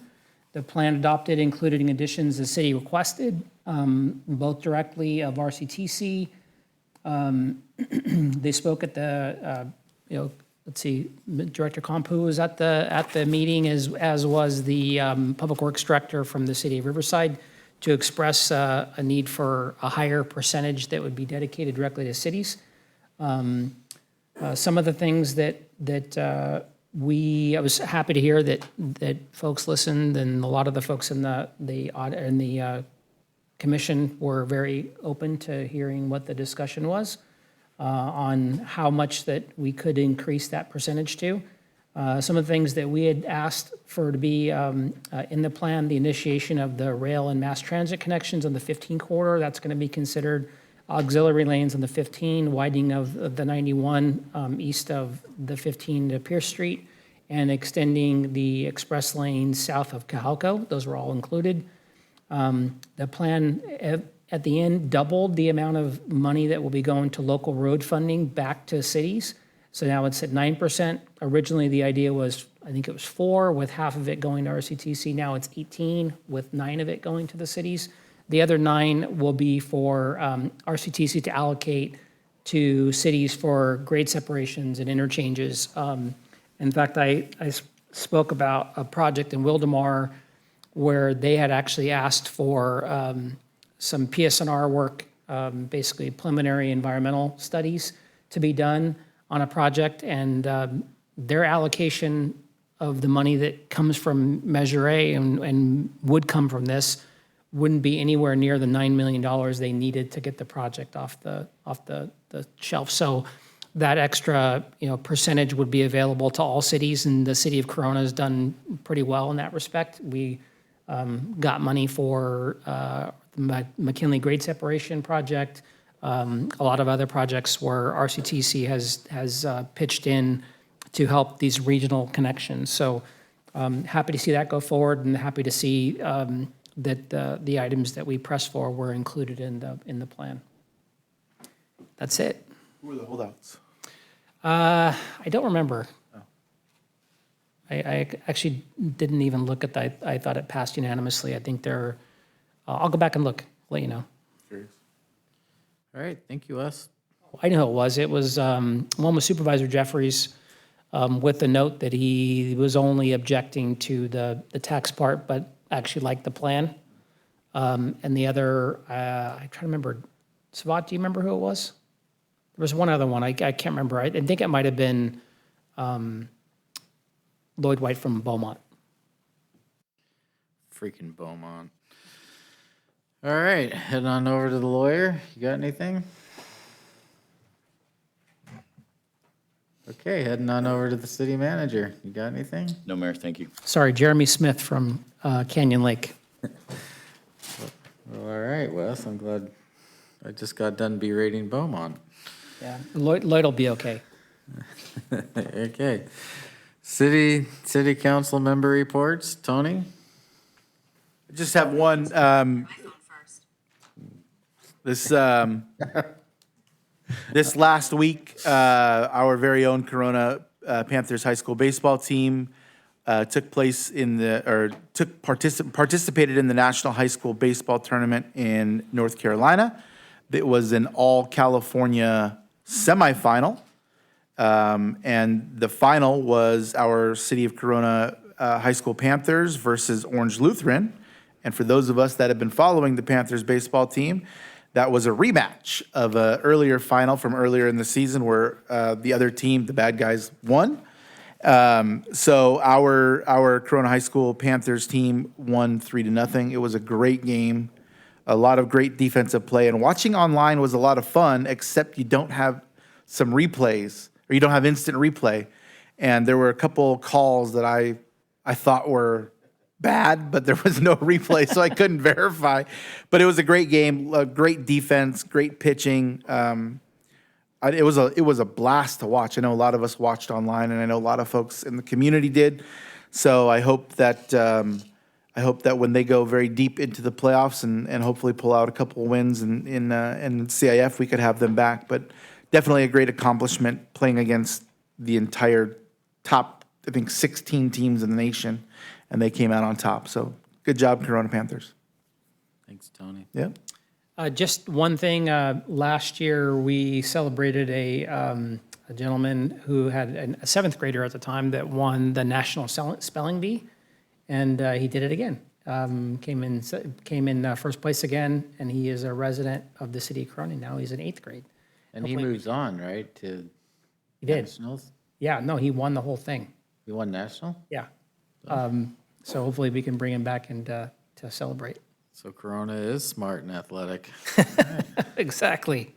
Student athlete, Mayor, student athletes. Got it. Scholar athlete, sir. Scholar athlete. Salt Lake, you got anything? Just one thing. I want to acknowledge a couple individuals in our community, Adeline Robles and Crystal Vargas, they were homeless, and they ended up getting shelter and housing through our homeless solutions program. And then they, in order to kind of continue down the path of positivity and getting their lives back on track, they decided to host a Fentanyl Kills rally at City Park on April 6th. And I went there, and I was blown away. There was probably 300 or 400 people there. And, fentanyl is such a deadly drug. And for these two who had struggled with it to kind of turn over a new leaf and lead this charge, I just wanted to let them know that I was really proud of both of them. And I also wanted to thank our city staff for working so closely with them to make sure their event was successful. So, thank you. Thanks, Jim. Jackie, are you out there? Yes, I am. Nothing for me, though, tonight. Thank you, Mayor. All right. Congratulations, Mama. Tony took what I was going to say. So Steiner and I went and met the bus when the players came home, and they were all excited. They got a police escort back into town, and the fire department put up the ARC for them, and it was just super cool. So with that, council meeting is adjourned until May 1st, 2024.